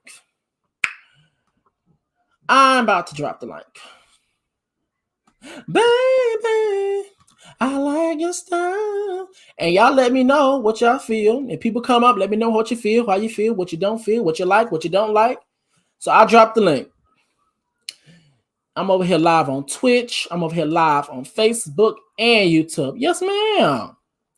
Tasha is the reckless one. Yeah, she is. She is. Not gonna lie, she is.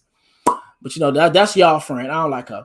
There's no defamation when you used to have a past criminal record and open legal suits for fraud. Well, I don't know. And that's what I'm saying. It's like you can't get mad when Anya. Like you can't get mad when people actually take into account your past. Like you can't get mad about that, especially when your past is. It's one thing if your past was like something completely separate from this incident. It's like how can you even connect the two? But it's actually connected to the situation and the theories that's actually been tossed around. What's going on, Anya?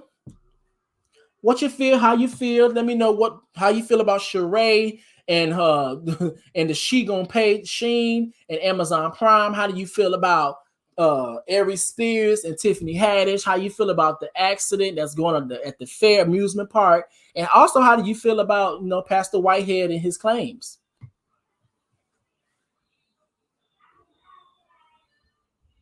Anya?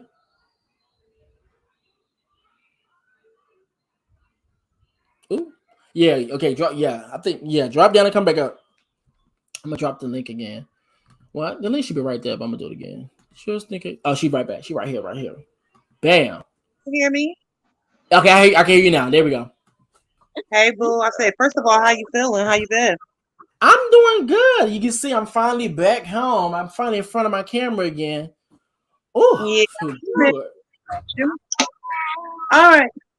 From the top, the whole thing with Sheree. So the thing is, Sheen don't have a lawsuit. A lawsuit. Amazon don't have a lawsuit. None of them have a lawsuit for her because they all get their clothing from the same vendors. I started, the pandemic came and things got a little rough for me, but I was in the process of doing my own online boutique, and I learned a lot. Most clothing Um, most people that have like their own brand, their own boutiques, they all get their things from the same vendor. There's literally like everything comes from China. Okay. Most of them, even down to Fashion Nova. That's why we see the same. If you ever pay attention on social media, you'll see the same clothing repeatedly being advertised, and it'll be like 50, 111 different vendors or boutiques or stores, online vendors. It's just something that is done regularly. So I don't think that that should really be a concern for her. In regards to people acting like they're so appalled. As I stated in the chat earlier, Sheree is selling her name. Now, I'm not a fan or supporter of hers, but I understand her name is a brand. She's selling her brand. She's not really, for years she had nothing to show for to slap the name or her brand name onto anything. But now she actually has some items. So I'm happy that, even though it took 14 years, I'm happy that she has something. And we really don't know if it was Sheree's idea or the person that she hired, the designer. The designers could have presented her with some items and she just went along with it just to have something to show, So that's just my, opinion on that. The whole thing, what was the one? Tiffany and Aries. I'm exhausted, even though this is a needed conversation. I'm exhausted of constantly having the same conversation and nothing's changing about when it comes to sexual assault or SA, when it comes to, domestic violence, all of these things. I'm tired of having the same conversation because nothing seems to be changing and it's exhausting. I just want, if my prayers are with the victims. And I'm going to say allegedly only because I do believe it, but I'm only going to say because we really don't. It's so much that's left out. We really don't know. We really don't 100% know, but we do know something inappropriate was done. Yes. You understand? So regardless, like when it comes to the whole, what else happened outside of what we saw, that's the big question mark. But because we know what we saw, we know right there that was a whole violation. Yeah. So even if it wasn't a physical, but then again, he had this young boy rubber oil and all that. It was just a lot because it's like, if the goal, let's just go with the narrative. Now, once again, I'm not gonna try to make people believe or not believe. That's gonna let y'all do that. But let's just go with the logic of it was a PSA, and the thought process was to, of course, have the messaging of be careful who you leave your children with. That's the end goal. It seemed like the person or people, I'm gonna let y'all fill in the blanks, let y'all use your own imagination.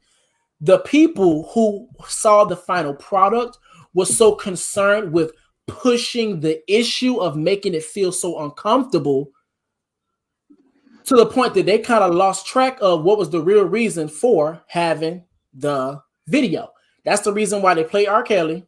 That's the reason why you saw Aries Spears looking through the newspaper. That's why you saw the victim looking through the newspaper. That's the reason why you saw the victim being in the tub.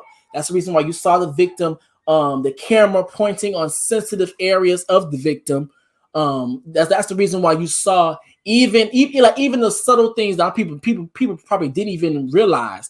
Even when Aries Spears was in the tub with the victim, they're showing his feet as well, and that could probably try to appeal to people who may have a foot fetish. Like it was they were really pushing the issue on it, and it's like, for one, if that was the case of y'all actually trying to do that, y'all did not land. It did not land at all. It did not land. You missed the mark. I mean, because there was so many things that they could have done in substituting of having a child. Even if they even so far, even if they did use, which they did utilize children, it didn't have to go that deep to get the point and the message across. You know what I mean? So for me, it's like, it comes off as like I feel like it was intentional. A lot of people have been saying, "Oh, well, Aries, he's controversial in that way. He's always pressed the envelope." But It's like sometimes when it's too far, well, when it's too much, I can't use a just like that's like with we could say with the whole R. Kelly thing. We know R. Kelly, he for years we know what his reputation was. We actually know that there was, whether it was doctored up or not, but we know there was evidence that supported that he had a marriage with Aaliyah. So we know this, but that does not negate the fact that what he did was wrong. And just because he got away with it for all these years, he still shouldn't have to answer for it. So it's the same thing. And that was the interesting thing about Charlemagne's response, because it's like what you saying. It's like, I know what you're saying, but I want you to directly say it. So what are you saying? Just because back then that was quote unquote, I guess at the time the culture wasn't really as, I hate this word as well because I feel like people throw it around too, woke. But now, since people are actually aware of the sensitive issues and actually having the sensitive conversations, all of a sudden now it's, oh, no. But the thing is that if you guys, and when I say you guys, I mean Aries and Tiffany Haddish, if you guys already said that this was a thing that was supposed to be lighthearted, you guys missed the mark on it, you felt like you was being extorted, and all the different types of things, yada, yada, yada, yada, yada. If you felt like this wasn't handled appropriately, why wouldn't you? I mean, I don't know, maybe I'm just missing a certain detail or something. Why wouldn't you help the victims or help the children that obviously are going through trauma when it came down to this particular video? I said that was like one of the first things that I said. If there was a genuine attempt to not harm, if it did not come from a malicious place, then you would help these children, because that was not the intention. And you're doing a quote unquote something that's supposed to be a PSA to help, bring awareness and try to help prevent, you would help. But it's so much to unpack with this situation that it almost gives me a headache. I'm not even going to actually, it really does, because it's so many different things. Like last time when we was on Conscious platform and we was discussing the picture that Jason Lee, the attorney gave permission, the attorney and Tiffany gave permission for him to post and all of that. That picture meant nothing to me, because it could go and that's what they're not. Neither one of these people are really thinking, and their attorneys are not the brightest. I don't give a damn who Tiffany's attorney don't help represent and got off cases. No one is really thinking. Because it can go either way. Like you always say, the pendulum can swing both ways. Yeah. If you're saying that this woman has been trying to extort you for money for years, why was she at your birthday party? Why would you invite her to your birthday party? That picture meant nothing to me.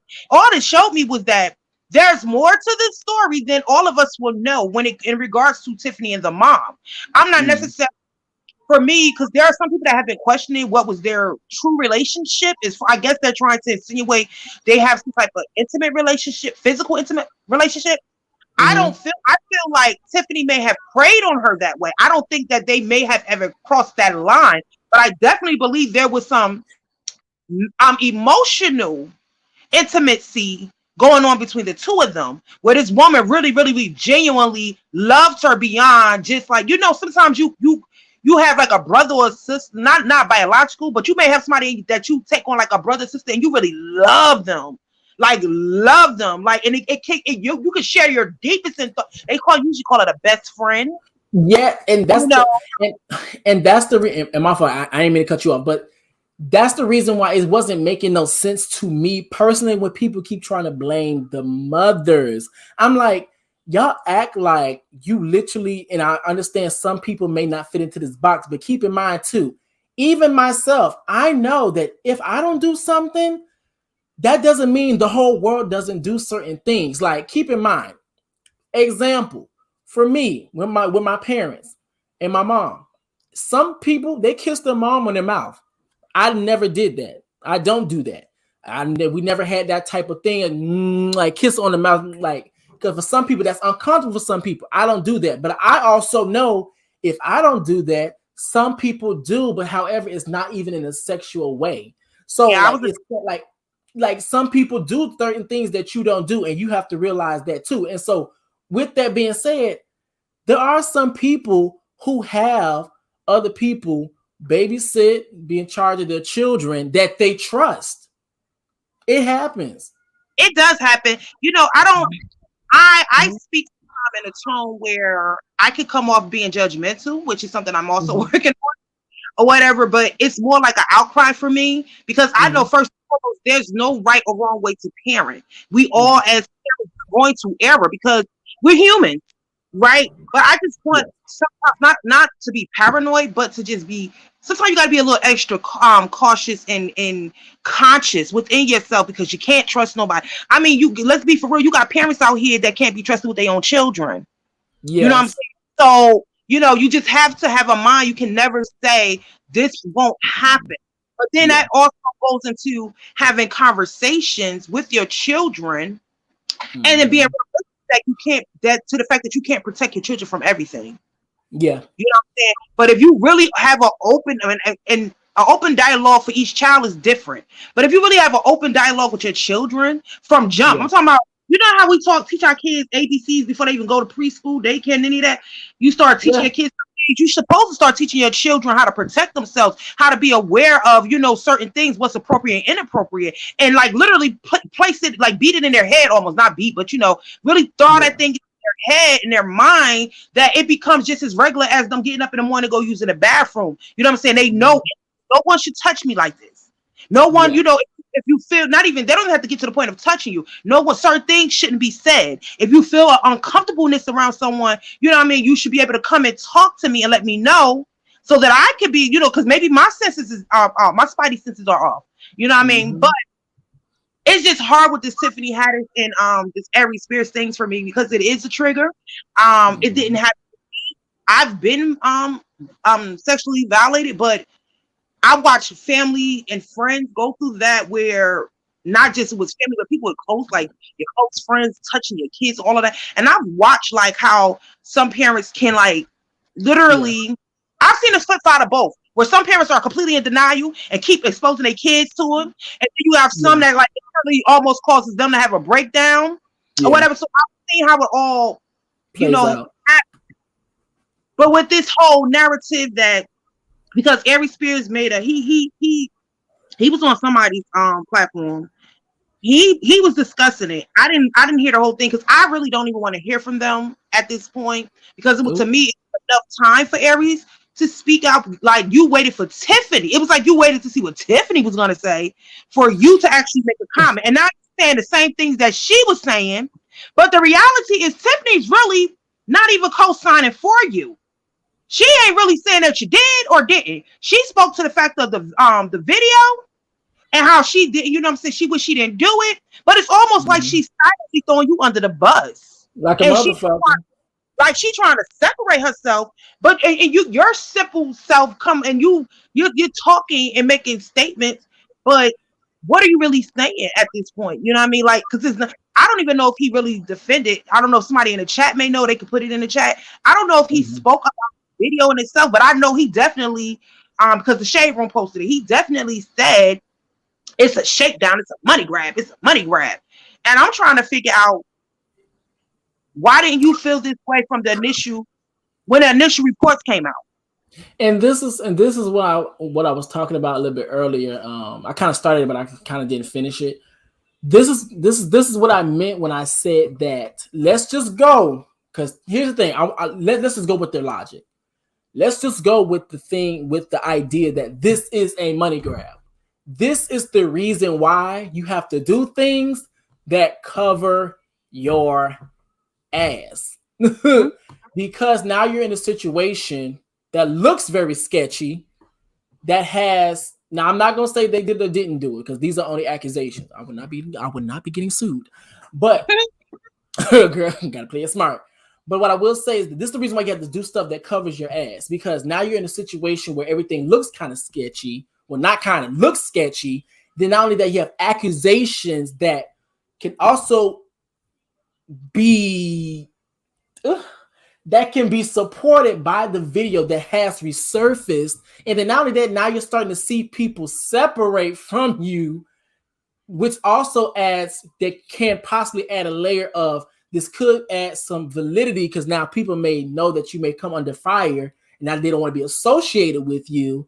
This is the reason why you have to do things that cover your ass, as in the way that certain sensitive conversations need to be carried out, the way that you handle certain conversations. Like as soon as this has been posted, an apology should have came out. That would have been the first step. That would have been the first step. And then possibly lawyers and all this other shit would have came in or etc. But this Mercury retrograde, and it goes back to what I said earlier, this Mercury retrograde is kicking in because once again, people want to talk about karma when they're the ones being done wrong, but never want to talk about karma when they're the ones doing wrong. You were so eager to talk about Lizzo and talk about how she looked like this, all of this, that, and third, yada, yada, yada. But yet you're forgetting that you have your own health issues, to my understanding. You have your own health complications. You're not looking like the supermodel with the abs and all these other things, but yet you're on your soapbox trying to degrade a woman that didn't even need that because they didn't ask you about her body and what your personal thoughts are or about her body. They asked about her music. That's what the thing was. And that also shows you how women are put on a different pedestal when it comes down to beauty standards. But of course, we understand that comes from the old philosophy and gender roles of knowing that men use women for their beauty in their youth, and women traditionally would use men for their money because they couldn't have jobs. So I get where it comes from, but girl, yeah, that's just crazy. So I'm done up with that whole. I'm not completely done. That's the reason why I personally haven't given any commentary on it, because it's like I know it's more to it, and I have to sit with it. You know, it's triggering, but I really have to sit with this because I know there is more to this story than we have. You know what I mean? Then when you get to, I know you talked about T.I. and his son. That's just a classic. Because what's going on with King? It's so funny. He wasn't even supposed to be in the lineup. He just came into my thought process because I had seen a video of him before, and I meant to tap on him earlier, but like a month or two earlier, some time earlier, but they had got away from it. I saw a video. I was like, I forgot about him. Nah, but you know what? This is a classic case. My cousin is going through the same thing with his son, and I had to tell my cousin, you have to, because he was blaming it on his mom or whatever the case may be, right? And I said, no, because y'all gave y'all children a 2-parent home until this boy was like his mid-teenage years, maybe 15, 16 or whatever. And you still present figure in his life. You wasn't acting at all or whatever, but you was a street nigga. Like, yeah, you got your life together. You know what I mean? I'm just going to tell you, you got your life together. You know what I'm saying? Left the streets alone, but you got to think about everything you did while you was parenting this boy, everything he saw, how you treated his mom, the toxicity and everything. He idolized that. You cannot think that if you live a certain kind of way before your children, that your children are not going to mimic. Now, it's very rare because we were children at one point. You either become your parents or the opposite of your parents. Yeah. But 9 times out of 10, especially if you see that, the whole hood mentality, money, all the time, flashy cars, the materialistic stuff, you're going to mimic and idolize the person, that you see that has all of this. So, I mean, T.I. made a good, when he did, he went live and he spoke on, because I guess the public was, giving him backlash. And he spoke like, real stuff. I told him, me and his mom, we've had conversations with him, but he's going to have to be the type of kid that learned the hard way. He's going to have to go to jail, whatever it is going to be. And I'm like, that's crazy. But he spoke, but listen, it's crazy to say it because it's almost like you're speaking a curse on your child, right? But the reality is, take accountability. Like you may be actually saying something that's true, but take the accountability as the parent too, because you could say one thing. That whole do as I say, not as I do mentality, and where it's toxic as all hell. Okay, it's toxic. You can't say that to a child that children look at people as role models. We pick and choose who we want to admire. And you know what I mean? And he admired his father. I don't think he looked at his mom and saw, he may have, but I don't think that he looked at his mom and saw so much good in her or whatever. I think he followed like he really wants to be his father. And clearly too, peer pressure as well added on to that, because he's been picked on and bullied pretty much all his life because of, his aesthetics. You know what I mean? and all that. Most of the time people want to just, peer pressure. But that's what I see with him. It's a typical hood mentality, and there is a great possibility that he can change. It is not too late for him to change, but do I see the change anytime, like in the near future? No, because he's still being rewarded. He's an adult at this point, and he's still being rewarded for bad behavior. Yeah. So he's going to go that route. You know what I mean? And who else we talk about? Okay, Rolex, Blackhead, Rolex. Actually, before you go into that, I do want to actually say this, is that's the reason why it was like so interesting to me, because it's like now you're willing to just throw him and be like, okay, just throw him in jail. He's gonna go to jail. But when you enabled him and basically put him down this particular path, but you did all, because like it's one thing if he didn't have a daughter, then people could probably lean on to. Probably lean on the possibilities of, T.I. did all he could do when it came down to his son. But the thing is that we've seen you go to extremes when it comes down to your daughter. We've seen you go to extremes when it actually going to the doctor to make sure that she's still a virgin. We've seen you go to the extremes of making sure that she didn't have boyfriends and all the things. But yet you gave passes to your son to be able to lose his virginity and have sex at 5 years old. And this is another reason why a lot of times, once again, when we get to different conversations, people start to lose me, because it's like, y'all have this philosophy of y'all wanting y'all sons to lose their virginity at 15 years old, and then yet in different conversations and say things like children don't know anything about sexual orientation. But in different conversations, you admit that they know something about sexual orientation because you want them to lose their virginity at such a young age.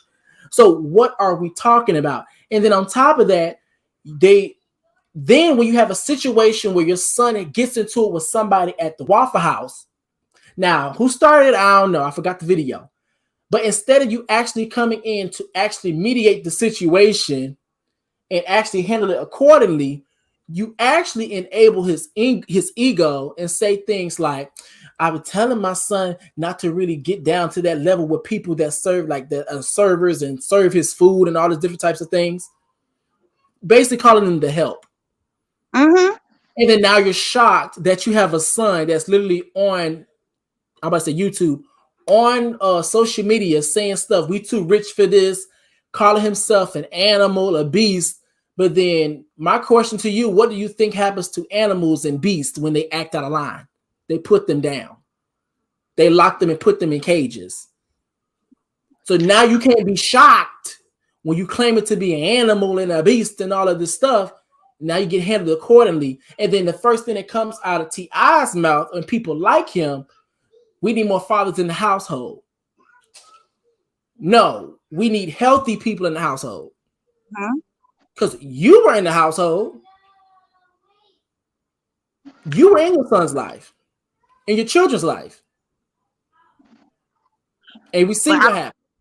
I don't think he was, I really don't think he was present in let alone we know he wasn't healthy minded, but I don't think he actually present enough in the home. It's just like, it's so much to unpack with all these subjects. It really is. I feel like T.I. has moments of like he's still in the awakening spirit. In an awakening, I don't know how to say that. Like he's still waking up. Some people they not fully woke. I feel that way about him. I feel like he definitely has some eternal things going on within him. And I don't want to necessarily bash him. I'm not a fan of his or anything like that, but I don't want to bash him because I do see moments of, it's like, okay, if you stay here and you really work on yourself, you get it. You'll get it. You know what I mean? But you can't, like, you know what I'm saying? You can't straddle the fence, as they say, or whatever. Like you gotta, because the whole thing with his daughter, I said this a long time ago, like with the whole trying to make sure her hymen wasn't pop, broke, whatever. It was a lot. It was a lot, right, for me as a female. And I said, why he don't have the same energy? And like, and I know a lot of men that feel this way, where they can do it to somebody else's daughter, but can't nobody do it to their daughter. You want to hold the standard, but you don't you know what I'm saying, look at nobody else's daughter and veer them the same way that you would veer yours. It's like almost like, you know, the what we say all the time, the privilege. You know what I mean? Like it's like you're living in your privilege and you don't think nobody else is entitled or nobody else is privileged like you. You know what I mean? Like it's a really barbaric way of thinking. It really is. But I'm glad, you know what? The underlying of it for me is I'm glad that it happened the way that it did, because I think for his daughter, well, I don't know about Janique, but I do know for what's the daughter's name? Can't begin with a D. I do know for her, that daughter that he did that to, I believe she's going to be phenomenal. I believe she's already phenomenal. I believe that it literally I'm not going to say one is going to be better than the other, but I guarantee she's going to be more balanced in her life than them. I definitely believe that. That was necessary. It was unfortunate that had to been, you know, exposed to the public or even happen at all, but it was necessary for her, because could you have imagined if we already know what she felt like, she made a statement and she barely deals with him, but could you really like imagine if she didn't have the support of the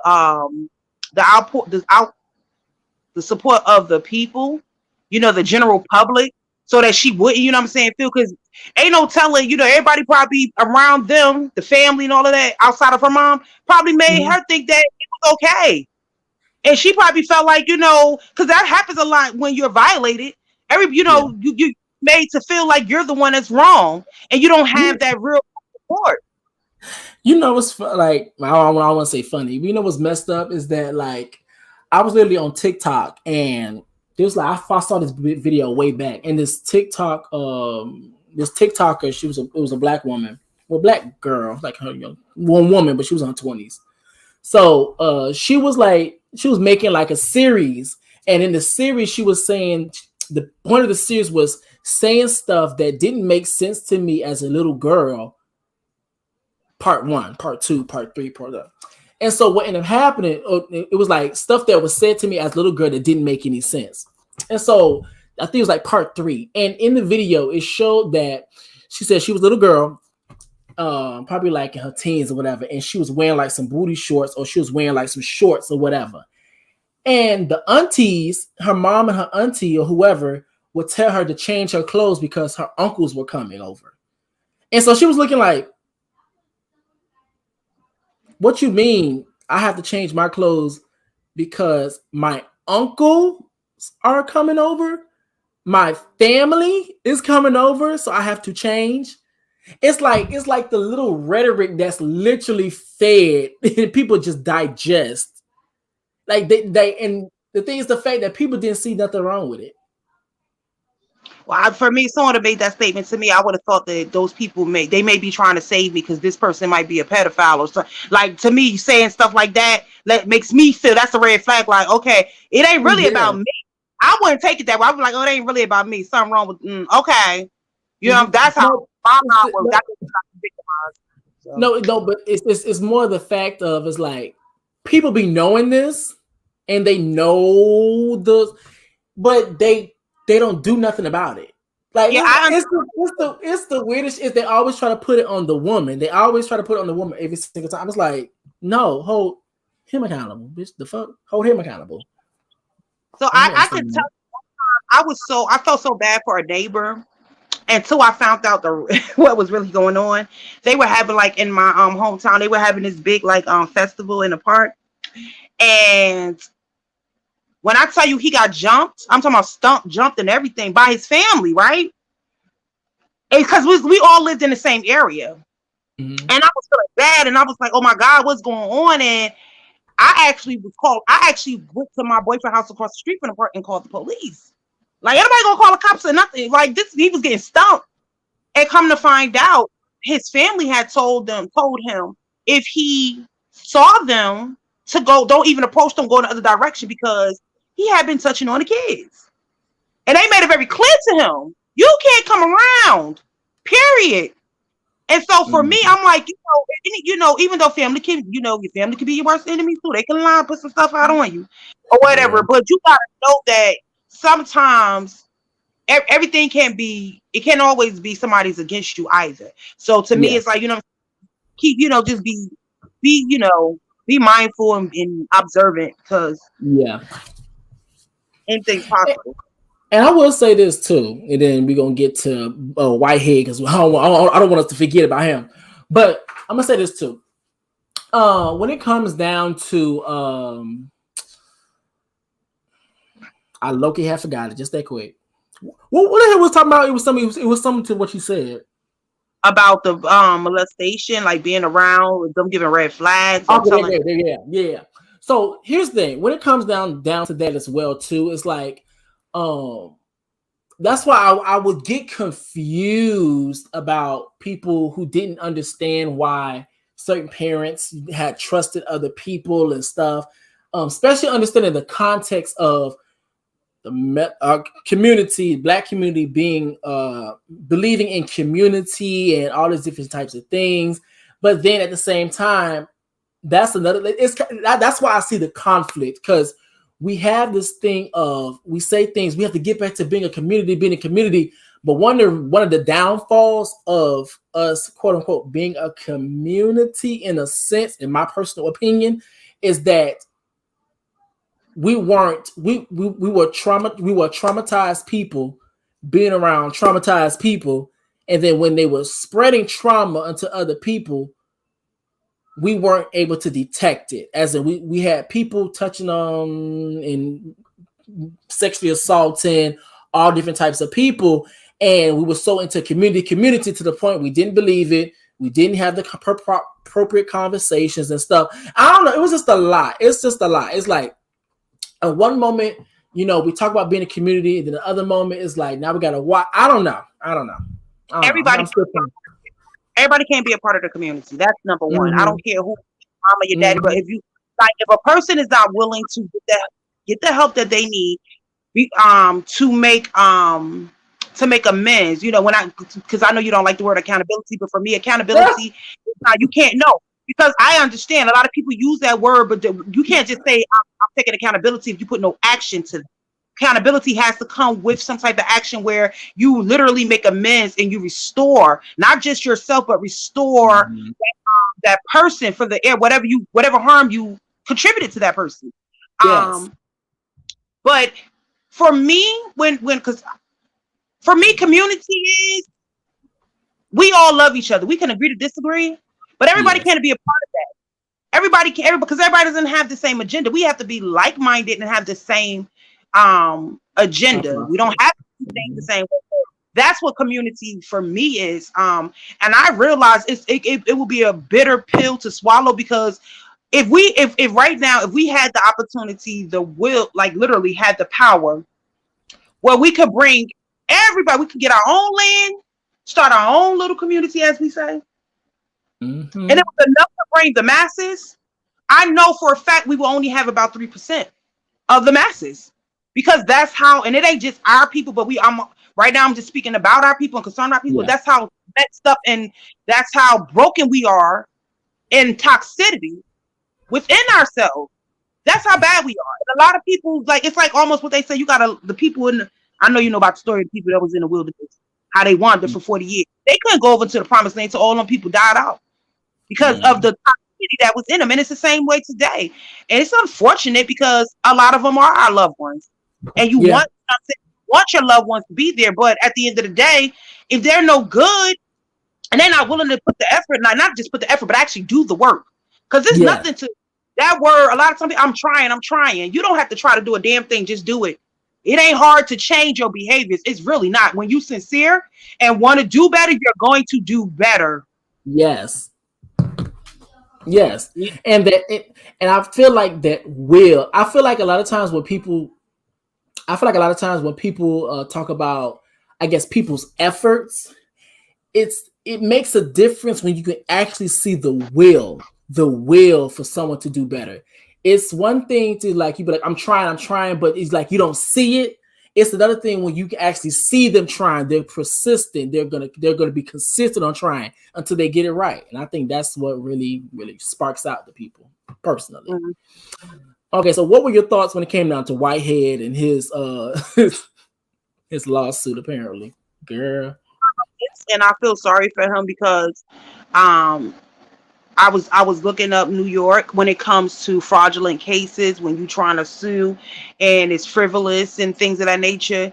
And they really don't play. Like someone has said it, I think it was Holistic Attorney has made the statement, and I looked it up.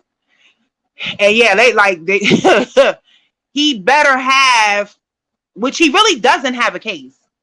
I mean, and the reality is, sir, the people that you're suing, I don't know about King Jives. I didn't hear what he had to say about King Jives' mom, but I definitely know Larry has a case. And if I can't think of her name right now, the preacher that he was talking about, Genesis Warren. If she wanted to, she can file a charge, a lawsuit against him. You cannot just get out here and be filing lawsuits because you want to file a lawsuit. Like, and it's so interesting to me that he chose. I think he feels like Larry is the one that spearheaded the release, which in a way he did, but he didn't. It's so weird. CNN picked the story up. The New York Post. There were a lot of different big major news state networks that covered that story, right? Mm-hmm. And you know, anytime the news reporter you, they doing some intensive background on you, big background check, searches on you to get some information. Okay, Yeah. so these things is going to come to light anyway. But he know he can't go up against no big conglomerate news networks and TV stations and all of that. He can't do that or whatever. But I just feel like he's a bit delusional. I think he loves the limelight by any means because I went on his page. Oh. And that man, he screenshotted the article from the New York Post and he tagged World Star, he tagged the Shade Room, he tagged Hollywood Unlocked, and somebody like he is the reason why these blogs posted it because he wanted it out there. He's searching for fact. I never saw this man. I do not follow him. Prior to this incident, him getting robbed, him going at it with I've never seen this man ever on the Shade Room make a comment. Every time I go on the Shade Room, anytime I go on the Shade Room, he's up in the comments. His name is clear as day in the comments, and he's thirsting for fame. And it's sad that he will do anything. It's like clickbait. He'll do anything just to get the attention, like the limelight. And it's really crazy to me. I don't know what he think he's going to get out of this other than jail time. Hey. I don't know what he thinks. It's weird to me. It's almost, I feel like I said it in the comments. I said he want Larry's meat and he want King Jives bussy. I'm sorry, he do. Oh my. He do. He has an obsession. I mean, if you think about it, you said it too. He has an obsession when it comes to the LGBT community. And you know what's crazy?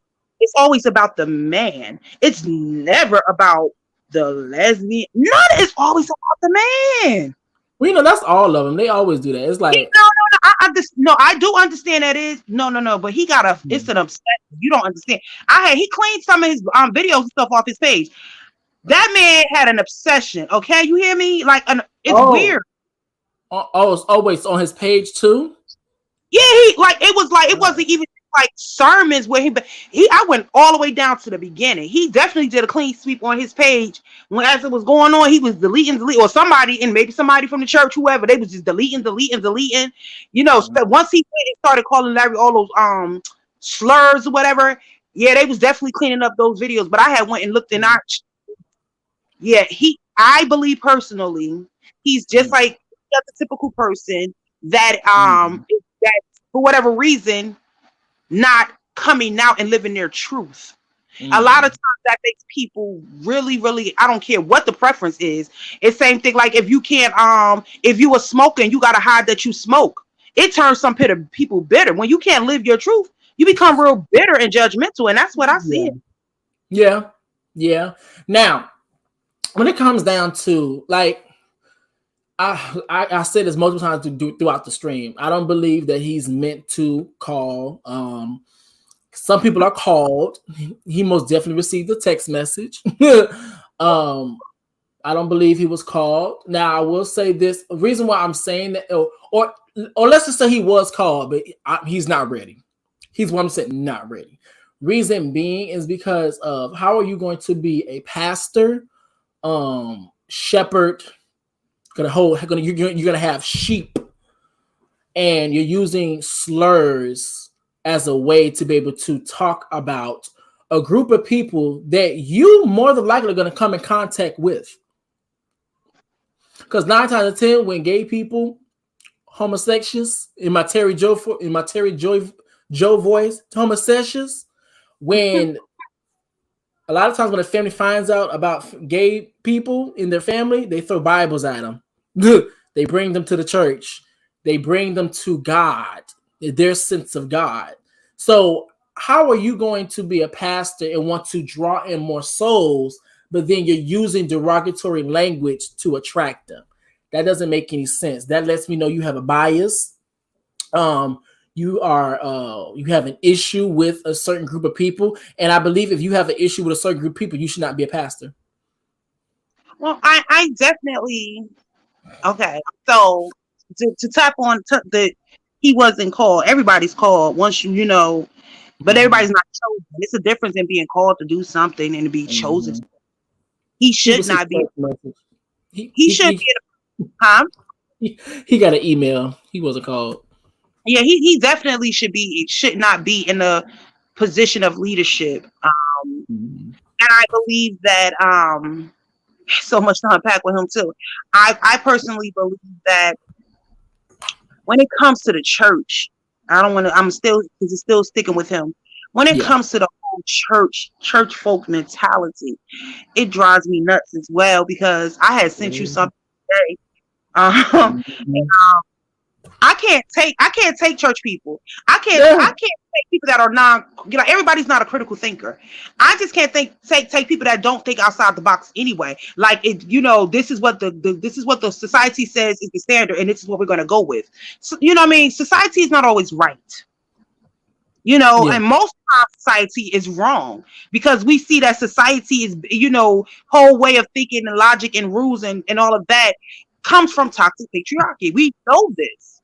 We absolutely know this. And it's just amazing to me how people cannot see and understand that our great creator gave us all free will. We have a right to live our lives whatever way that we choose to. And as long as we're not bringing harm, causing harm to anyone else, how could that be a problem? How can you frown upon that? I don't want to get so graphic, but I literally had to ask somebody today. I went through that whole Facebook thing, whatever. I had to call somebody to calm down, because I had to just vent and get it out of my system. I said, what's the difference between you putting let's say lollipop. What's the difference between me putting a lollipop in my mouth and you putting a lollipop in your mouth? We both got lollipops in our mouth. How can I feel like it's okay for the lollipop to be in my mouth, but it can't be in your mouth? How does that work? Well, unless it's coming from a place of selfishness, you just don't want to share. Then just say you don't want to share. But don't sit back and criticize and be like, oh my God, because you purple, the lollipop purple, you shouldn't be having a purple lollipop in your mouth. That makes no sense. Okay, so wait. So let's add a little bit more context so people can know exactly what we're talking about. All right, so today, Anya, she runs a blog and stuff, and she ended up sending me some screenshots of an exchange that she had on Facebook. And with the exchange, she was basically saying, actually explain the exchange for me, because I had skimmed it. But I know it was like a homophobic rant she done went into. So it's a friend of mine's post to ask her coworker were having a conversation, and they wanted to know if would a woman date a man that was once in a relationship with another man, and now he said that he's delivered. This is his ex, and now he's saying he's delivered. And so other people, everybody was commenting or whatever. And this one particular woman, most people were saying the same thing. They wouldn't, whatever, like, oh no, I couldn't trust them. But it was this one comment that stuck out the most, and the lady was saying monkeypox, the H word, and all of that. Like, oh no, and it immediately just set red flags, and my blood started boiling, because I can't take that narrative, that false narrative that is a LGBT homosexual disease. Like, I can't take that comes from the homosexual. Like, it was so weird. So I decided to comment on, reply to this person's comment, because I'm like, you're putting out false information. That's not true. And then a person said it was that. Well, that's what the TV said. And I'm like, the TV?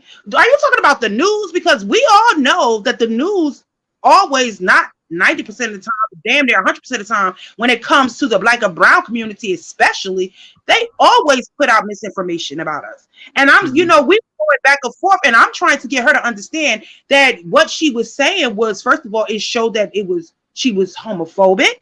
Yeah. And two, that you're pushing a false narrative as if these diseases are not a common thing amongst the heterosexual community.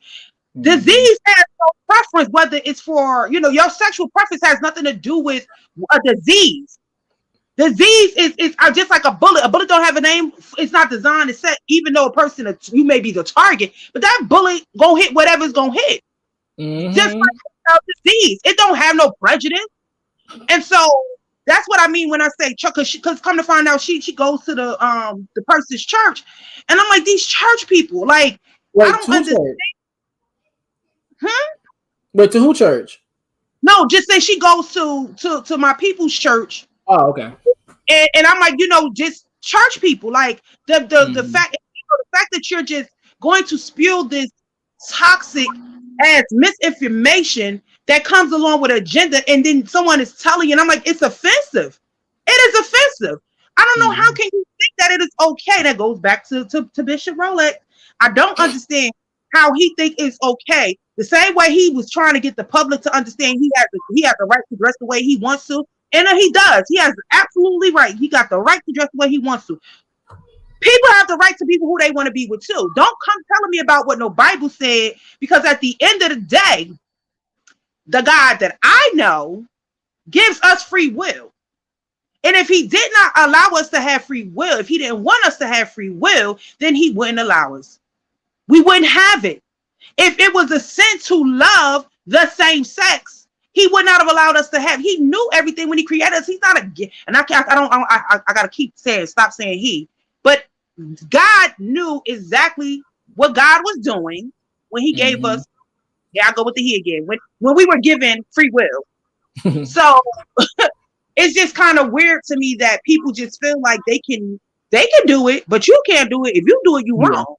That'd be the thing. It's the all this shit comes from white fucking supremacy. It's like this toxic idea of a patriarchal system and women also need to understand that when you're homophobic, you're literally supporting your own oppression, because deep down homophobia is really that they're anti-woman. Because all of the traits and characteristics that a woman have, that a man has, is considered to be unacceptable. And in the eyes of men, all the traits that women possess are weaker, are less than, and are meant to be oppressed. That's the reason why if you see a man, quote unquote, wanting to be a woman, then that's an insult, because why would you want to give up your privilege? If you see a biological male wanting to transition to a woman, or female transition to a woman, why would you do that? That's an insult. And it also goes to the femophobia, to the way that we even insult each other. You're a bitch. You're a pussy. You're a punk. You a sissy. All of those are feminine, related to the feminine divine parts or the feminine principles, in a way to insult. It's the same way how we even go through the biblical text. They take away all of the feminine pronouns when it comes down to God. And even calling a woman bro, like, hey, what's up, bro? Like, yo, bro, it's not the same. It doesn't hit the same compared to, say, if you give a man a feminine pronoun. It's different from giving a woman a masculine pronoun. Like, what's up? Like, bro, why would you do that? Yo, dude, like, what's going on? So it's all intertwined together. No, what you about to say, Anya? No, I was saying, that's something I'm working on, like, hard, because I've been saying it so long when I reference God. That's why now, like, when it comes to me speaking, I'm more of a writer than anything or whatever. It's not like I be catching myself, whatever, but I know my mind, and I usually just say the Most High, because I don't even the whole God thing. I know that's what he is or whatever, but people have taken that and just lowered the value for me. They lowered the value so much to it. I just like the Most High. But yeah, it is definitely something that Bible is definitely it is it's for what I do know why, and I honestly do know why the divine feminine is basically like we're treated like trash. The whole reference of feminine terms and all is because the power of that feminine energy is, in my opinion, was stronger than the male, energy, the masculine energy. I know they're supposed to be equal, one, the yin to the yang and all of that, but I feel like the feminine definitely powered the masculine energy. Yeah. And yeah, but that was that. And it was just kind of triggering. And every time I think about Whitehead, I don't take him serious at all. I really don't. I'm glad Larry said that in the live on Conscious platform. He said if there's actually a suit and it actually goes to trial, he's going to counter sue as well. And I think that's what needs to be done, because he definitely has the case. And I believe Jives, Jives can have a case as well. But I just think that this man, like, I don't think he's playing with a full deck. Like, I definitely think he's stable-minded enough to do the crimes he's committed, what he went to jail for. I definitely know he has access to do those things, but two things to be true at the same time. I think he's delusional. I think that his thirst for fame, but that we know that, from, I don't know if you knew that his father passed and all of that, so he never, while the mom was pregnant, there was he didn't claim that, he didn't acknowledge that she was pregnant by him and that was his child or anything. And I think there's abandonment issues there, and so he's seeking so much approval, and it is in him when how he dresses and all of that. He has issues in that way. Yeah, and he's trying to overcompensate, and he has gone by it the worst way possible. The worst way possible. It's like the recognition that you're looking for, you're never going to get that because your father is gone. That you can't even, that wasn't even an option for you. That was predestinated. You can't like, sir. And I'm talking, mama ain't never get another nigga to step in and play that role. Now, you know what I mean? I don't know what the whole circumstances behind all of that is, but it's like you are indirectly harming. You're not indirectly, but you're harming yourself directly by trying to go after other people and victimizing other people to, to fill a void in your life that is clearly not, the void ain't filled, because it's like nothing is good enough. You've been, it's a lot. And the crazy thing, I'm gonna say this, I'm gonna end the video, but the crazy thing is that, like, these will be the same people that's always trying to advocate and tell other people that their trauma is because there was no men in the household, but then they're acting through their trauma of not having a man in their household, trying to project trauma onto you because they assume you didn't have a man in the household, and that contributed to your trauma. That's the interesting part of it, because it's like you're going around in these big giant suits, luxury suits, big giant jewelry, all the different types of things, based off what Anya said. I don't know details on it, based on trying to gain attention because you didn't get attention when you were younger. Apparently, I don't know, from when you were younger, but then you want to get in the pulpit, condemn homosexuals, and I'm pretty sure the rhetoric of men need to be more in the household and all the different types of things. So it was just, girl, I can't do them. I just can't. Mm-hmm. I can't. You can't, like, a lot of people doing having a trauma, but then they want to speak through their trauma to project it to somebody else, and that shit is not right. Take advantage, to oppress the people. And that's why I'm going to always say, my closing remarks, I'm going to always say, heal yourself. There's no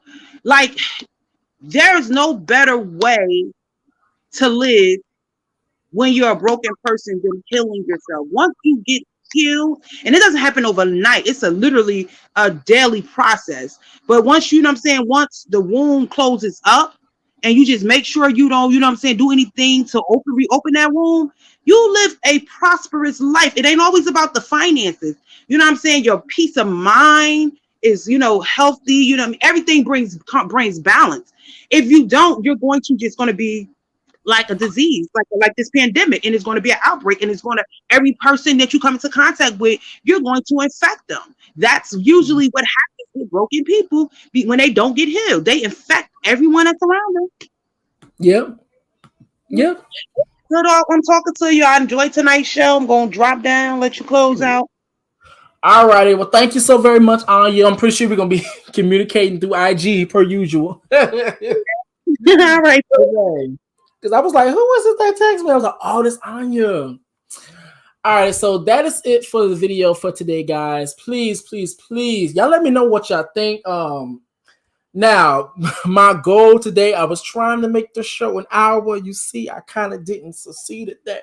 But however, it was very much necessary. It was something that I like doing my videos like this now, having a series of events to talk about, because I know every day I just can't go live, and plus I've been on other people's platform and stuff, which I really do like doing. So yeah, so really let me know what you guys think. Please let me know. I'm gonna be pushing. I don't know if you guys, or obviously you guys can tell, I've been pushing more for thumbsing up the video, thumbs up. That really helps with the algorithm. That really helps with getting the videos out. I really appreciate you guys. That is it for my video for today, guys. Please make sure you guys pop that like button, hit the subscribe button, and please, please, please smack the notification bell so do not miss any more posts from me. And till next time, guys, I will see you guys later. Goodbye.